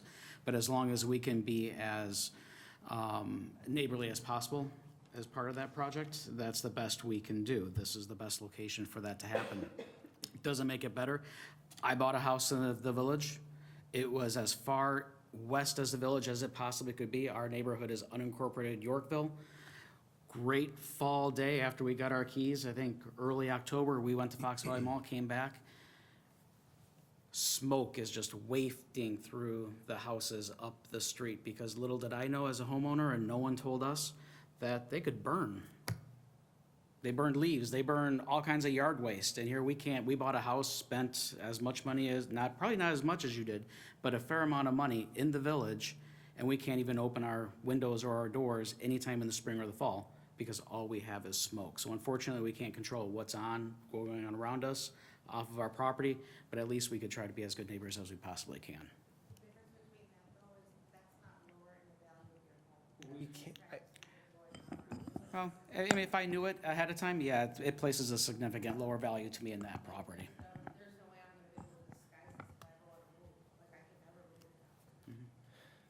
Because Has there been any insight into other sites? Does it have to be close to the water tower because of mains or anything like that? Has there been any other studies about other potential sites? So I welcome your input and your feedback. It's not a discussion. We can't get into a back and forth. We'll get off topic. So I can't speak for that and answer that.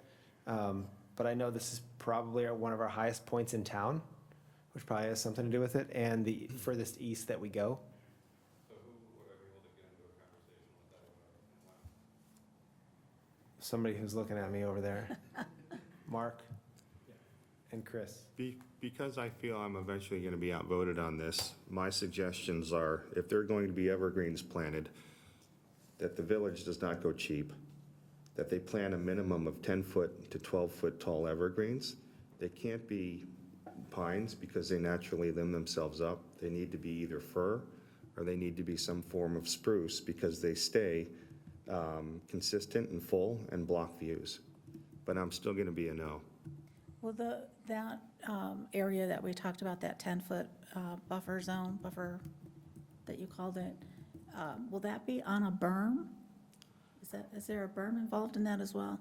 There could be, and again, that's where, we haven't done the site plan. So that's Right. where, I didn't want to speak to this, but we're hesitant to start planting trees because if there's overburden material, it's very costly to haul that material away to a CCDD facility, that we would possibly install berming and then could help with the screening and protection of the residential. So that's why I'm a little reluctant before we have a good site plan in front of us. Again, as Engineer Ott stated, we don't even have soil borings yet. This is very preliminary. Well, yeah, and I don't want to see us plant something and then have to pull it out because it's not working. So, yeah, we wanted to make sure that we have something that could potentially help. My other question, who can I say to please keep the Kaplans informed when we are going to discuss this? Who can I say yes is going to be responsible for that? Jeff? Jeff, so that you'll get notified when it's coming up and we're going to discuss this piece of land again, okay? Why can't we move this to the north and remove some of the trees and do some sort of land swap where this development has some sort of buffer, vegetative buffer? So if you go north, that looks like it's about a 20 or 30-foot drop in elevation. I imagine that increased our cost. And further to the north is in the floodplain. Down, yeah, if you keep going down south towards. Well, we're like, trying to store water. Towards the You bowling alley. can't build in the floodplain though, and the floodway. So if you had to make, do you have any idea, if you had to make an elevated storage tank 30 feet taller, how much that costs us? I do not know. Throw out a number. I'm not comfortable throwing that number. But he'll have it next time we talk It's a about it. significant increase to all water users. Correct. Would you like a recommendation on accepting Love it. the recommendation from the planning commission? This is just accepting the recommendation. Which I will point out was a positive recommendation, because I didn't get to that before we started getting into questions. It's perfect, thank you.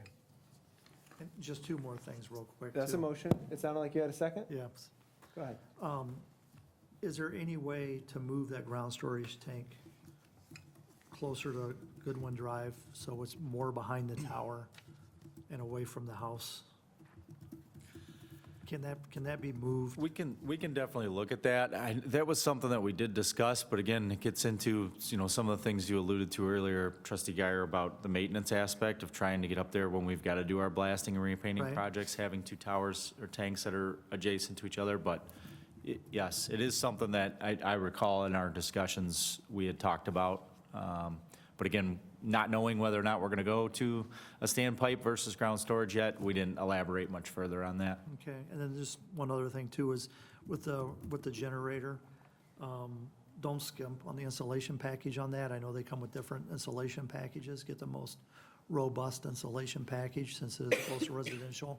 So that'll reduce some of the noise from the generator because with the pumps, it's probably gonna have to be a diesel generator.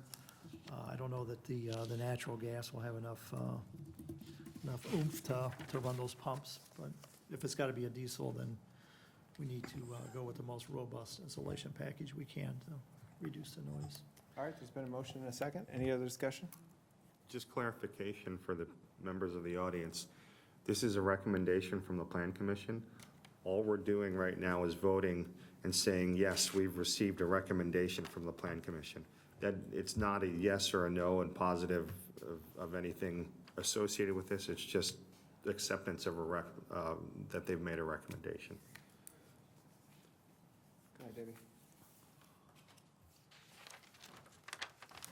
I have no idea who made the motion. Motion, I seconded it. Yeah. Okay. Are we ready? Yeah. Okay. Trustee Marisak. Yes. Trustee Brzoska. Yes. Trustee Guyer. Yes. Trustee Spurling. Trustee Bauman. Yes. Trustee Youngerman. Yes. That carries, thank you. So ordinance E, we're not taking action on tonight. Second reading of this and potentially adoption will happen at a future meeting. Usually it's the next meeting, but staff will keep you updated. All right, the next item we'll discuss together, entertain a motion. Item F is a recommendation of the Planning and Zoning Commission of PZC 2025-001. This is our receiving station off Galena Road, and then the enacting ordinance 2116. Go ahead, Sonia. So this is on the piece of property that we received from Conti as part of the annexation agreement what we had from them. So we've officially purchased, well, not purchased, taken possession of this property. The intention has always been for this to be the receiving station. The property there is zoned a combination of B1 and M1. So again, utilities are special uses in all of our zoning districts, so we do require a special use for this. This is a primarily industrial area. We do have the fire station directly to the east of this. Again, we need the height variation. If we do end up going with the standpipe, again, it will not exceed 150 feet. The maximum heights in the B1 and the M1 district, I believe, are 56 or 65 respectively. So a variance would be needed if we do go with the standpipe option. Could also be needed for the ground storage, depending on how tall that option would need to be in order to operate. So again, we are also asking for that 5-year extension to 2030, along with the variance for these entitlements, because we are not quite at the point where we would be constructing this within the next year. So positive recommendation came out of Planning and Zoning Commission, again with the conditions of approval of a final landscape plan and final site plan, and village engineer of the final engineering plans. And I can answer any other questions that you have. Thank you. And the fire district is aware that it would be the receiving station going in at this location, so they have been Is aware this of that.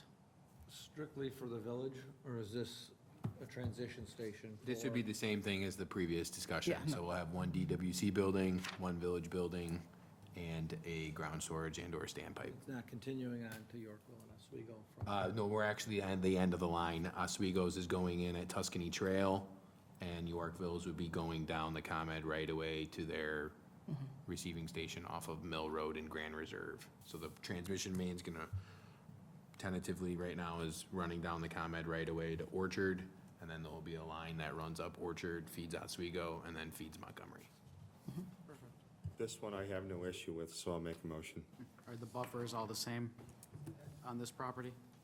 Probably not. I'm sorry? The buffer is the same on this property as well? The buffer requirement is not required here because it does not abut residential.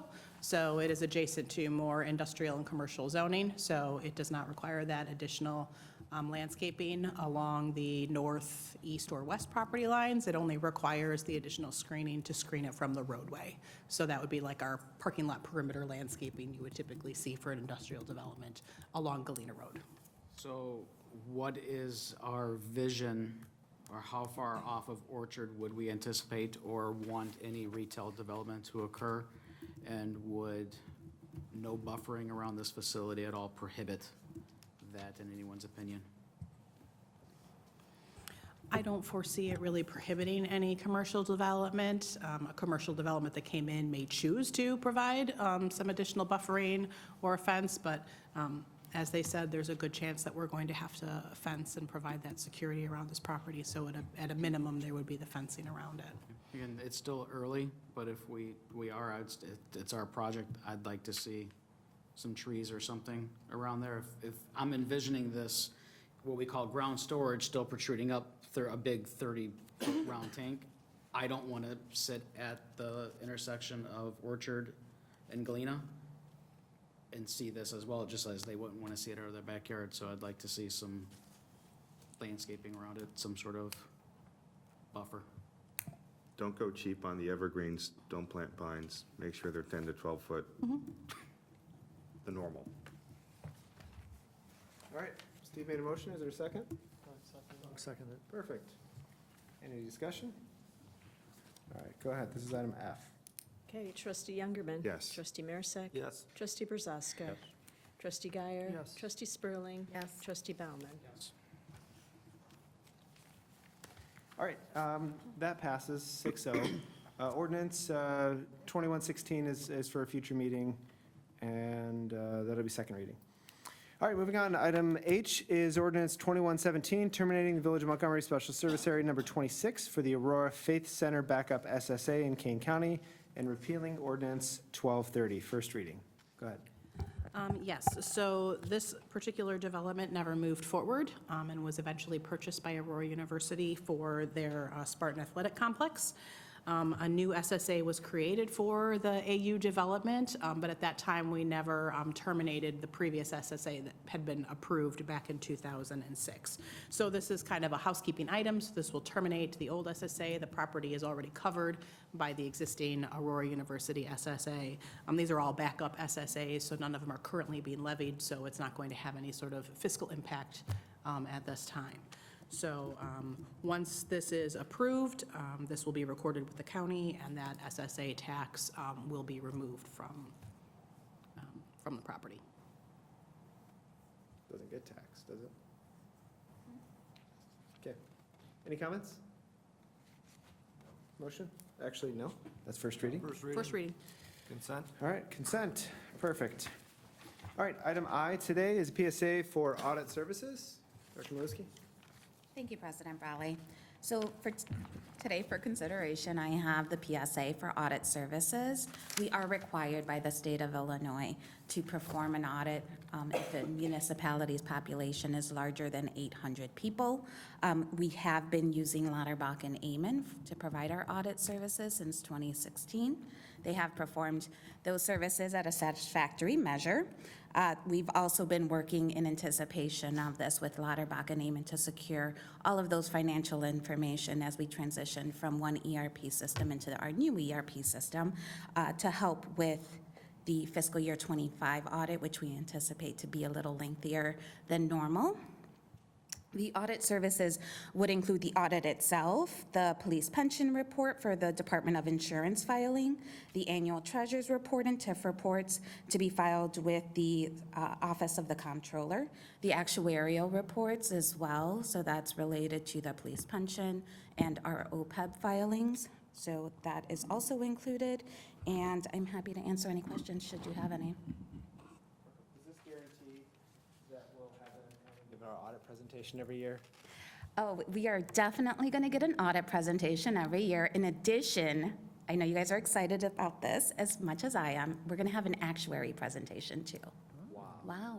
That's So awesome. exciting, 3 years of them. Actual actuary. It's going to be fun stuff. I look forward to it like I look forward to the dentist. It's more right. fun than a dentist. Yeah.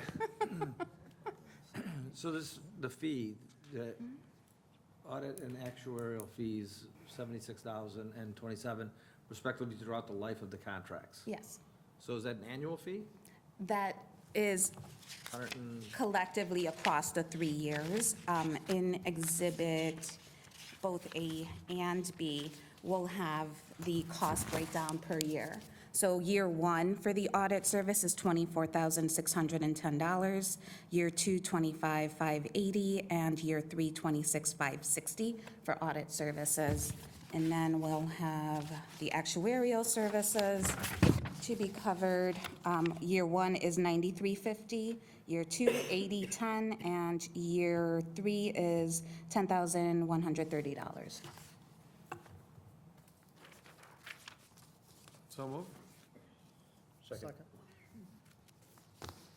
Okay, Trustee Marisak? Yes. Trustee Brazaska? Yes. Trustee Guyer? Yes. Trustee Spurling? Yes. Trustee Bauman? Yes. Trustee Youngerman? That carries 6-0, thank you. All right, last item for separate action is an IGA with the Fox Valley Park District for license plate recognition cameras. Director Wolf? Thank you, President Brawley. So the Fox Valley Park District reached out to myself and Chief Smith regarding the installation of a license plate reader camera to be placed at roughly at Griffin and Civic Center Parkway for the Fox Valley Park District to be able to utilize for vehicles entering and leaving the Stewart Sports Complex. In the agreement, obviously, they are covering all of the costs and any repairs or damage to the light pole. The other major factor is the agreements to allow our police department to utilize information from that device if they so choose. So this is a 5-year agreement with, I believe, 5 consecutive renewals unless any party wants to terminate through the process. So if there's any questions from the board, I'm happy to answer them. Why do they need a license plate reader if, according to our original IGA, they're supposed to have an officer or officers on site maintaining traffic control and patrolling the events while they're occurring. That's a question I will defer to the chief. And I would defer that question to the chief of police in the Fox Valley Park District. I agree. We have several cameras right now within the village. We utilize them. Matter of fact, I think everybody in this room knows it assisted in catching our last homicide offender. They want them there because of the traffic in and out of the park and all the incidents they have during the year in that park. I'm all for it. It would help us identify possible offenders to crimes that happen in the park, so I see no downside to it for us. But if they had officers there the way they are supposed to, according to the original IGA, Is that the same thing? Traffic enforcement versus license plate readers? Is that two different? No, two different things. The license plate reader will just be able to give the individual agencies what vehicles came in and out of the park. That's all that simply does. It's a tool we use a lot. Perfect. Is there any cost to the village? None. No. Matter of fact, we benefit because we are on the same system they are, so we'll actually get the information from the readers. Perfect. Motion to approve? Second. Who made the motion? Okay, trustee Bauman, Yes. trustee Youngerman, yes. trustee Marisak, Yes? trustee Brazaska, Yes. trustee Guyer. Yes. And that carries 5-0. All right, thank you. The last item for discussion, the only item for discussion tonight is a UDO text amendment, initial conversation with the board on warehouse versus distributions and outdoor storage uses. Director Apt. You. Back in the summer, the board did direct staff to review our regulations on warehouse distribution centers and outdoor storage compared to other communities and make a recommendation to the board on whether any changes are needed with our code. Be patient with me, I'm starting to lose my voice here, so if I start to croak, I apologize. So I provided you guys with the definitions that we have for uses in our UDO currently. So one of our uses is warehouse storage and distribution facility, and that is defined as an establishment that stores and transports products or equipment, including but not limited to warehouses, fulfillment centers, moving companies, storage facilities, freight transportation, and truck terminals. So this use is designated as a permitted use in our M1 and M2 zoning districts with no additional use standards. And then separately, we have outdoor storage area as a use, and that is classified as a special use in our B2, M1, and M2 zoning districts. And it's defined as an area for the storage of materials, equipment, machinery, or vehicles with a license plate class other than Class A or B used in the conduct of a business.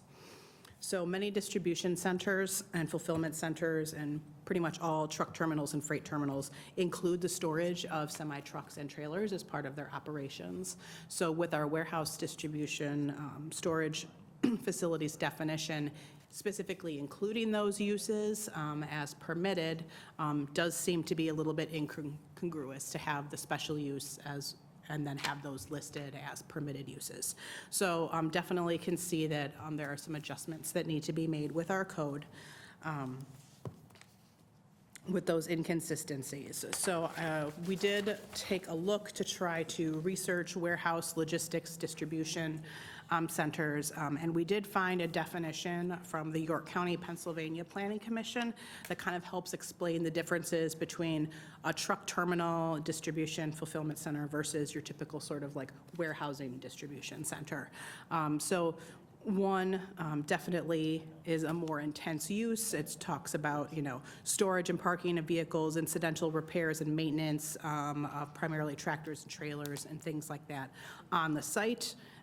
Whereas something that's warehouse logistics is typically more long-term storage and distribution of the storage for that. So kind of thinking of recent examples of kind of the difference between the two. You have the DCX dock Montgomery that was coming in at the northeast corner of Aucut and Orchard.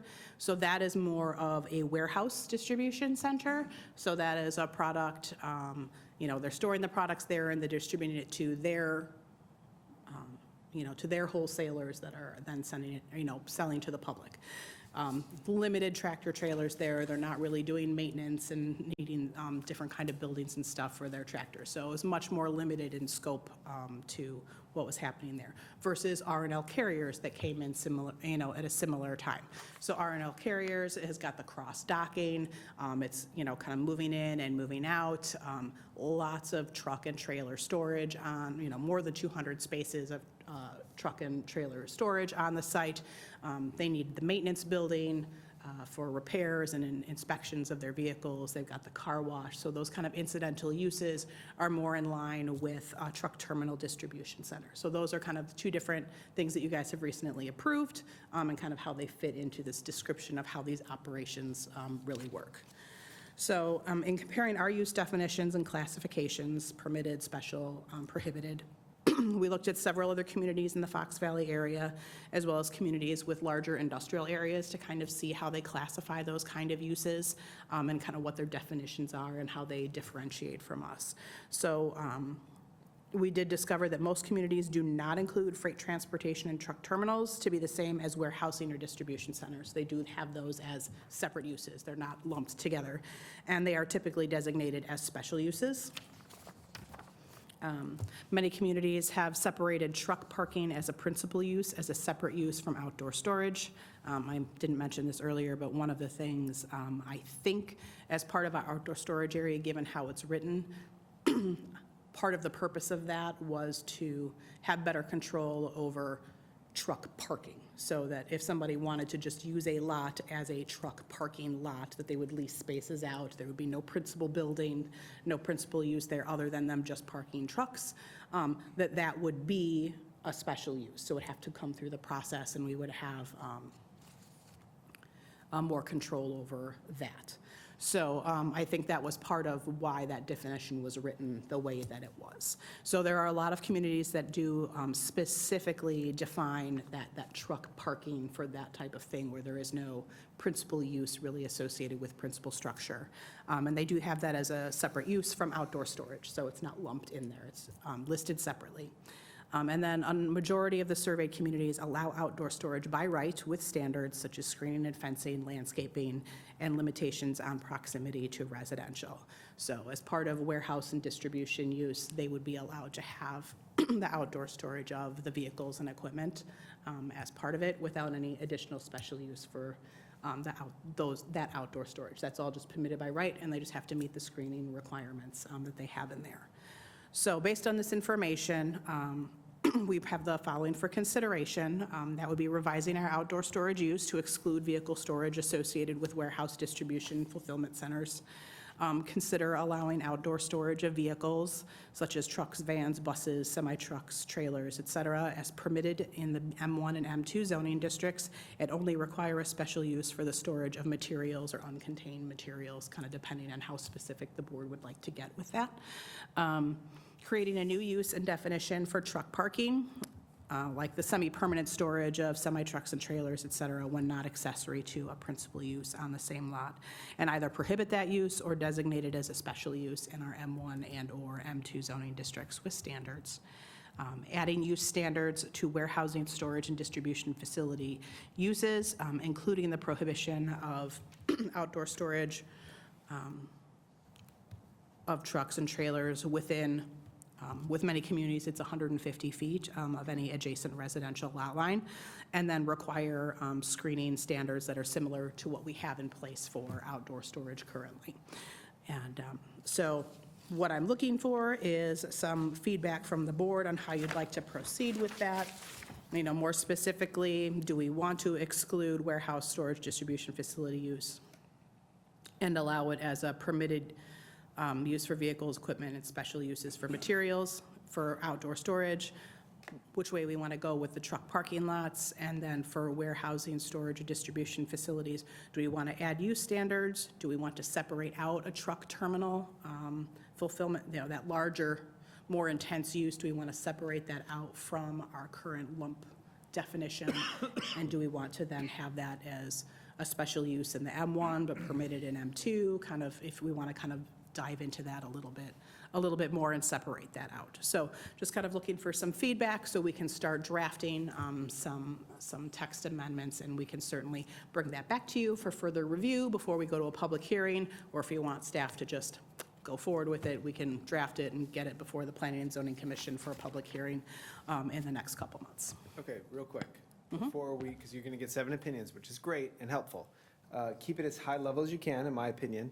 Give them general, overarching direction of where you want to go. I'm not looking for whether you want 10-foot Right, we're not evergreens gonna or debate feet. pines And versus 'cause I- spruce, just kind of That was generally 30,000 what your feet from me. comfort Yeah. level is with, allowing the storage to be by right for like a warehouse and distribution center, provided that it provides screening. If you have any concerns about it being within a certain amount of feet of residential. So think like trans lines where it backed up to residential. I will say, it gets a little bit tricky in some areas as I'm looking at our zoning map, so we'd kind of have to work on wording, that we do have like the Hammond property that has industrial zoning, and obviously they want to try and get some warehouse distribution centers out there. Stewart Sports Complex is zoned residential. So we would have to kind of maybe write something through that maybe they wouldn't have to, they would still be able to do a warehouse distribution center there, even though they're within 150 feet of a residentially zoned property. Because their special use is already approved. Only one was. Got it. Yeah, because I do actually I know, I do want to be cognizant of how we buffer to Stewart, having spent a bunch of time out there now. But at any rate, the 30,000 feet, stay up kind of high. I do value what our plan commission, the process that they go through, that I would hope they get very much into the details on very specifically and which M1, M2s we have and how adjacent to residential they are. My opinion, high level, is if you're going to have outdoor storage that extends taller than your fencing, then I think we just need to pay a little bit closer attention to that, whether it's a special use, whether there's something else written in the code as to what you need to do, whether it's trucks or storage of materials and goods, that's it. Just the impact, to those around you. If it's the side yard of another industrial user, M1, M2, or whatever, then maybe that's a different standard. If you can see it from Alcott or Orchard, immediately adjacent to it. Like, all we're trying to do is make sure that you can operate your business and mitigate the impact, the negative impact that you would have on the surrounding area. But that's all I'm gonna say. This is easy for me. Because there's a lot of information here, I'm gonna say, can I have another 2 weeks to digest it and understand it, think about my questions? That's, because this is an hour-and-a-half conversation if we get into the details on this. And my brain is already tired from all the stuff that we've already talked about.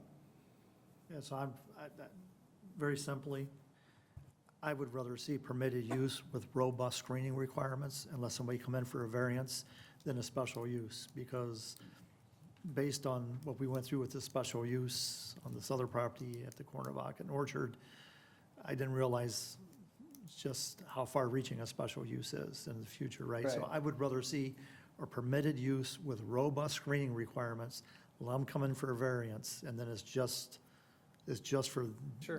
that building. And I could argue both ways on that, because I get zoning approvals for a living. Special use doesn't scare me. I have to go through and plead my case. It's easier to obtain, in my opinion, a special use than it is a variance. Because then you have to really prove a hardship, or you're supposed to. And so like, a special use, I didn't want to say this in front of them, but like, a special use is not the end of the world. You submit applications as to why you are not being detrimental to everybody else. It's easier to obtain than a variance. But that special use stays with the property forever. So does the variance.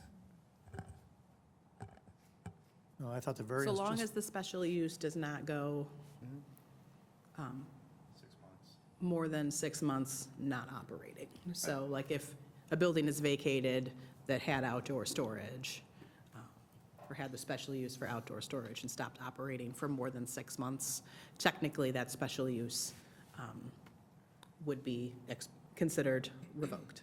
right, but if they sold the building to somebody else that came in and had the special use for outdoor storage, then they could just Yeah. put where they Yeah. want out there because it's outdoor storage. That's where my concern is, where if you have a variance for screening requirements, that variance is for the business or for the property forever? So once it's built, the variance stays with the land, and that's why it's usually tied to a building permit. So you're not making, you're basically changing that requirement specifically for that lot in perpetuity, so it's not considered non-conforming.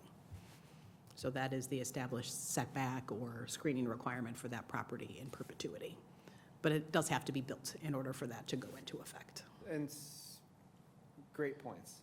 I would say with too many robust requirements, we're going to hear similar feedback from folks that now you've made it too hard for me to get my, outdoor storage. So I can see there's really no right or wrong answer here. It's just how we want to operate a village, Right. so. Just seems to me like every development that comes in, they come before us for variance anyway. It seems like almost everybody wants a variance for something, signs, landscaping, something. So it always comes before the planning commission and the board anyway, so it's just one more variance. Where special use, I think, is just a little bit more difficult, I would say. It should be the opposite, right? That a special use should be easier to get than a variation. Special use has a much lower threshold for you to approve and gives the landowner, petitioner, a little bit more rights. So you as a board have already said that this is an appropriate use for this district, but may require a little bit extra scrutiny depending on its location. So because it's next to residential, or like there's something about that use that could need to be mitigated due to it, but generally is okay in that district. So that's a much lower threshold and a little bit more protected rights for the property owner, whereas a variance is a little bit, it's a lot more strict. You are specifically looking at whether there is a practical difficulty or particular hardship on that property that's not created by the property owner to get that, for the need for that variance. So you're looking at very unique things about that property, not necessarily that user, that makes the need for the variance, or it has to be that, our code, when applied to that particular property, is causing that hardship. So it's a higher standard for a variance than it is for a special use. So you are more likely to get sued for denying a special use than you are for denying a variation, because there's just that higher standard for the variation that they have to prove that practical difficulty versus a special use where you've already said, yeah, we're pretty much good with this use, but we might need to put a condition or two on it because of this location, or there might be a location where it's really not appropriate, but it's just there's less threshold that you have to hit in order to, So I get a special appreciate use. staff looking at this and kind of looking at the UDO and walking back from some of what we've done to comply with making us a little bit more user-friendly. And I'm good with at the 30,000, like window truck storage is tied to the use of the property on a daily basis, and it's not truck storage. It's part of their day-to-day operation. I'm fine with that. Okay. And so,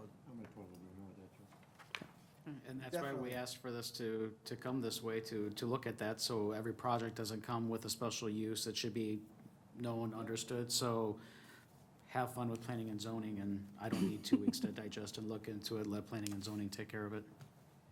I agree. And if you want to workshop it with them and then bring it, unofficially to us, you can figure it out. You'll be. Will do. It's actually- Thank you. So my only concern, I'm trying to keep track of all of the trucking operations that have come in and where they're located and all that, and it's gone out of my head. So do we just have the one that is close to the residential that is outside of the village? Yes. So we also have Montgomery Business Center, so where like the Sugar Dome and Nexio is. So Unit 3 that came before you recently with the Lot 5 Sunway Carriers, that particular one, that one backed up to AU and is it Lucky 50? So it backs up to that area, but the other developable area to the west, what would be called Lot 3 in that, does partially back up to, and I believe Lot 1 over there does too, to that same residential area that TransLine's backed up to. So that is another one that could potentially impact, but I feel like they are protected because our PUD specifically approved outdoor storage as permitted in that PUD, which applies to the whole thing. So I don't think this would have too negative of an impact if we put any sort of like, setback from residential property. I think these would be excluded from that because they've been given certain rights through that PUD Right. ordinance. Yeah, that's my only concern. 150 feet doesn't seem like that's far enough. Like, if it was my home and I know there's a truck coming in and out and they're doing their operations, and now I've come home from work and I know they're winding down for the day, it's like, I don't want to listen to those trucks. So I want to make sure that it is far enough away from any residential. And the flip side of that is you did buy a house next to manufacturing property. Right, yeah, Like, I you're have to right. say that every time. Like, No. there's a little bit of both. And I know you don't live there and it's hypothetical, Right. but like, all the things. Okay. But I mean, if it's where we're bringing in the different truck terminals now, Yes. people, and I know because I've had conversations with the people too, it's Yeah. like, when it's just vacant land out there, it's not going to stay vacant forever. We know that, And- so. And my thing is height. If I can see who was it? Remember Philip Chuck was here one day? He wanted like 40 foot of trailers Yeah. that he wanted to Oh, be able yeah. to stack. And he's like, 40 feet. Oh, 40 feet, that's it. Like, that would be really hard to look at. And that's not even an operation site. All right, Ben, anything? Do you have anything, Ben? Anybody have anything else? Okay. Thank you, staff, I appreciate it. All right, anything new or unfinished? I have one thing. When I was driving here tonight for the board meeting, I received a text from a resident. Just for everybody's information, there was another accident at Concord and Thunder Gulch. A car ended up on its side. So someone went through that stop sign there and hit. So that's the second one we've had here recently, same situation. And I don't know why it keeps happening at that intersection. As you recall, that's the intersection we talked about that residents are going to use to access that park probably, and it's turning out to be a dangerous intersection. All right. I have one. So, first of all, thank you. I spoke with Deputy Chief Sanders regarding the check on the single-serve, the miniature bottles. The police officers went and did a check on all of the retail establishments, and then in the notes, it was said that that only applied to the gas stations. I was under the impression we weren't doing that at all, out of any of the retail, that we were not doing any more single-serve. That was my understanding when I pushed for that. Per the licenses, the only one that restricts it is the gas station licenses. Yeah, so you're not getting them driving. Right, and I get that point, but what had got me like so fired up about that was, I was finding them throughout my neighborhood. So if somebody goes into Walgreens, and I never pay attention to it, or goes into, what is that, Hometown Pantry down the street, they can still get the small bottles, and now we're back to them flipping them in the ponds and stuff. So I was under the impression that they were completely eliminated.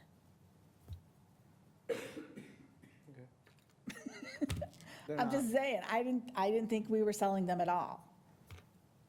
It appears that we are. Apparently we are, because yes, they said they were selling them at Binny's. Yeah. Okay, I would prefer not to be selling them, that's my point. right. Okay. And yes, good for you, Teresa, right? All right. No, Next. I was under the impression that we weren't selling those throughout the Thank village you. as well, Well, so. because Denny used to talk about it all the time. The little bottles, and he'd always talk about how they're flinging them all over the place, and they're not allowed at gas stations. If we're gonna amend our liquor licenses to take them away from a dozen or so users, if we can, do you think they're all gonna show up here? I don't know, but again, that's what I was pushing for, and when I every time I brought it up, that was my Sure. intention, that they were not being sold. There Right. wasn't any, 40-ounce cans, there wasn't any single the little single bottles. Jewel sells them. I know, So- well, yeah, Oswego sells them across the way. Let's assume for a second that we can regulate that, and we can change the liquor licenses to eliminate that from all of them. We can, if that's what the board wants to do. And then you're gonna get all those businesses come in and say that you just took a hit at a bunch of my revenue stream, because people do buy these. And if, we can do whatever we want. If the Yeah. board wants to eliminate them, then eliminate them. But then they're gonna show up here, and when they show up here and Well, Provide it's testimony not that the you first hurt their time business. that I'm getting outvoted on things. I'm just saying, that was, we're talking about, our intentions and. Sure. And then that's if what you- I thought. If you wanna make a change and make a stand for it, then do it. And it sounds like he might be with you. Well, I already said, I'm for eliminating that, because I didn't think we were selling them. Okay. So if anybody else is in favor Anybody of else that, wanna- please share that wanna with visit that? Administrator Zoffel. Okay. All right. Thank you. All right, anything else? I've got 2 items. Chief, first one's for you. A couple weeks ago, we talked about the snow citations and the increased fines. Is that now into effect? I believe so, yes, sir. Okay, we're supposed to receive significant snow, I think, Wednesday into Thursday. Can we put a post out on social media? Does it, not just reminding people of snow, but also saying, hey, the cost of the citation has gone up? I can do another one, yeah, but we did, we encourage people to get off the street into the garages and things like that Tuesday night. I think $100 fine will encourage more people to get off the street. Can we start giving them tickets before the snow comes? Just, And in that post too, you give credit. I'll credit Matt Brawley, President Brawley with that. I don't think I We're gonna voted. preemptively cite people. All That's fantastic. Like a preemptive part. And then, I heard a rumor that the widening of Route 30 is not in the 5-year construction plan for IDOT. It was in last year's. Can we confirm that it is? And also, I've asked, about 6 months ago, I asked for confirmation of this, but also to see some sort of whatever plans they have. How far are they going? Are they going to Griffin? Are they going to Lakewood Creek? Are they going to Prescott? How far are they going down? Or I'm hoping they're going all the way to 47. So I don't want to speak for staff. When we were in Springfield last year, we were in the 5-year plan, and that was towards the end of the 5-year plan is when we were going to get in there. That's fine, we're in Which it. meant that was phase 2, which means we don't have, maybe you have the phase 1 study that can show you the limits, but we don't have plans. The phase 1 was completed from 47 all the way to That's right.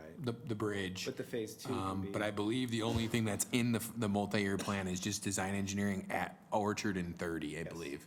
Nothing outside the intersection Right. That's the design engineering. of just the intersection. And I don't know how far back they're going as part of that intersection project. Matt Hansen told us that we were in the 5-year construction plan, and the construction would happen after 47 was done.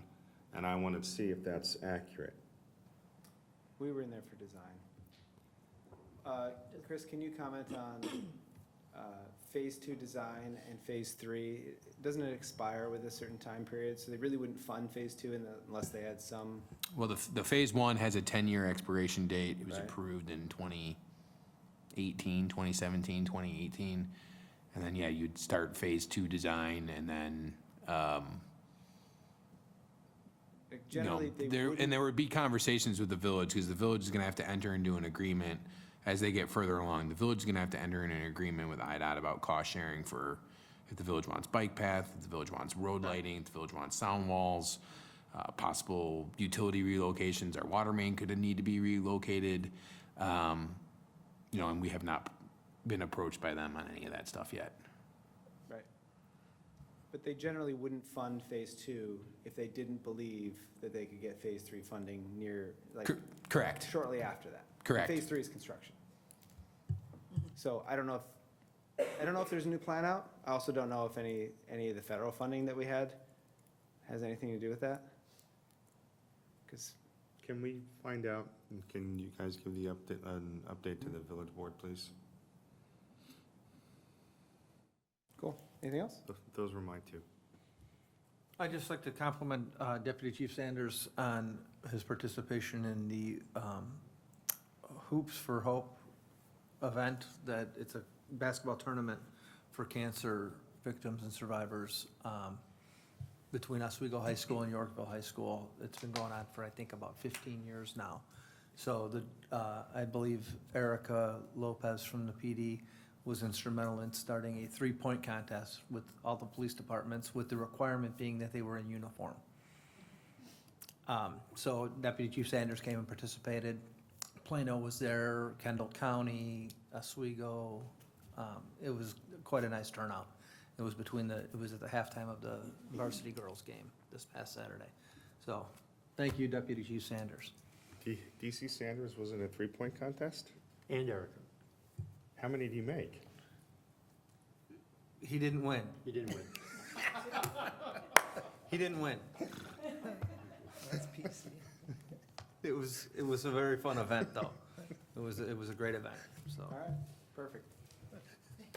All right, thank you all. I was able to find the IDOT multi-year plan. So resurfacing of Route 30 is included from 47 to just past Orchard Road to resurface it. And then there is money allocated for construction, Phase 2, land acquisition, utilities, and construction engineering for just the intersection of Route 30 and Orchard. No other widening west beyond Orchard. In the 5-year plan? Correct. That's perfect. Then what, what's the point? We just finished the intersection improvements. The point of doing the intersection would be to widen the Route 30 piece, because that was not touched as a part of that, and put in a new bridge. The bridge. And the reason why it wasn't touched in this last improvement was because of the bridge. So you need to construct a whole new bridge, widen that, and then that would be the improvements that they make at the intersection to improve the Route 30 portion of the Which is intersection. the first thing you would need. If you were gonna do a project like this, the first thing you would do is the intersection. You don't need more lanes if you don't have the artery to get it through at the end, at the intersection. And the other thing is, the $2 or $3 million project that we did at Orchard and 30, that King County did, that was a local project that was a Band-Aid, simply because this board, raised hell with IDOT. And I said, you know what? We don't have actual money to widen the bridge. We're gonna do this Band-Aid just to get you through until we can get you in the 5-year plan. So this is Well, part of the. apparently we need to continue to raise hell because our voices aren't being heard, because development's not, or the widening of the roads is not happening. We've got State Route 47 that goes through the country, south of, into Kendall County, that there's not development on either side of the road, that they've got 2-lane roadways going north and south. We have, how many people go through that intersection each day, and how many people go on Route 30? This is absolute crap. We're obviously not being listened to down at the state, and maybe we need to find new representatives. So I'm actually really excited that construction is in the 5-year plan, because I hadn't heard that yet. Construction of the intersection is precisely what we've been asking for the last decade. So yeah, it's a great thing. Widening of the road in front of our houses isn't gonna do the trick. It's the intersection and the bridge is the #1 thing that has to happen. That's the big ticket in that Phase 1 study, was the bridge and the intersection. So we get that done, the rest of it's easier. Yeah, to President Sprout. What's the timeline once you go, I mean, we're getting into the weeds here, but so we get the intersection improvements taken care of, then what's the timeline of then widening the road from the intersection east or west to the bridge onto 47? Does this clock start ticking all over again from that point? I won't see it. I have to be honest, I don't get backed up down by Lakewood The Creek intersection or is what down backs you by up. Griffin. I get backed up when I get by the intersection. It's the intersection. So if you can get that, When Stewart Sports Complex is in full gear, yeah, you're backed up at Griffin. You can't get through past Griffin if you're coming up from Lakewood Creek. if you fix the intersection, that solves some of that problem. But if you had 2 lanes, It won't, because you're literally gonna get hung up at the intersection. You're still getting stuck at the That's intersection. the #1 thing you gotta do, and it's a great thing. Celebrate the win when you get it. Part of it is still like Steve stated, who pushed that project around 47 south of Yorkville all the way to Morris, where you have 2 lanes north and south running through the country? So I asked about that, and the answer I was told is it's in a different district. They had money in that district for that project, and that's why they built it. So again, that's another, Somebody had to that's, advocate for that money. right. Who was advocating? but it's Who- just another state who's thing. not advocating? They allocate money to districts, whether if they need it or not, and they spend it on something. True, it is a different district. Yeah. I've talked to the past 2 or 3 IDOT secretaries personally on it. We talk every time we go in Springfield, to the IDOT folks about it. They've known about it. They finagled a way to get into it. The reality was Orchard and 30 was ranked very low in all of their intersections and backlog of stuff they had to do for a decade. And we got the funding to do the intersection, and that's a huge win, and it's gonna be super annoying when they build it. But that's the artery that needs to be expanded right now, and then we'll go from there. President Brawley, to your point, the Kane County intersection improvements were like $3 million. They've got $45 million budgeted to do the bridge and the full-blown stuff. So just an order of magnitude of the difference between the two projects. The fact is that the state treats the village of Montgomery as second-class citizens because we're on the edge of 2 separate IDOT districts, and no one seems to care. Because that's what happened where we got to 31, right? Then it stopped, and now we have nothing going on from 31 west, where the population growth has exploded, and we need the widening, and we need the additional lanes. We're second-class citizens in the eyes of the state. They just gave us $45 million to do the intersection. Yeah, maybe they're gonna update the plan tomorrow again. At the risk of a longer meeting, I have to disagree. I've talked to folks at the state who know about this site, they know about our Caterpillar site, they know about things in our town. They don't have to care, but they do. And it's all of our state reps, Democrats, Republicans, senior officials with the state agencies, lifers down in Springfield. They know about our stuff because we advocate for it. We're down there. We're part of Metro West. We're all these things. Are the residents not paying enough in taxes? We're one of the highest All right. taxed areas in the state. Thank you. Is there a motion to adjourn? So moved. Do executive session, or, No, we're not tonight. okay. Is there a second? All right. Call the roll? Trustee Youngerman. Yes. Trustee Marisak. Yes. Trustee Brazaska. Trustee Guyer. Yes. Trustee Spurling. Yes. Trustee Bauman. Yes. And we're adjourned. Thank you.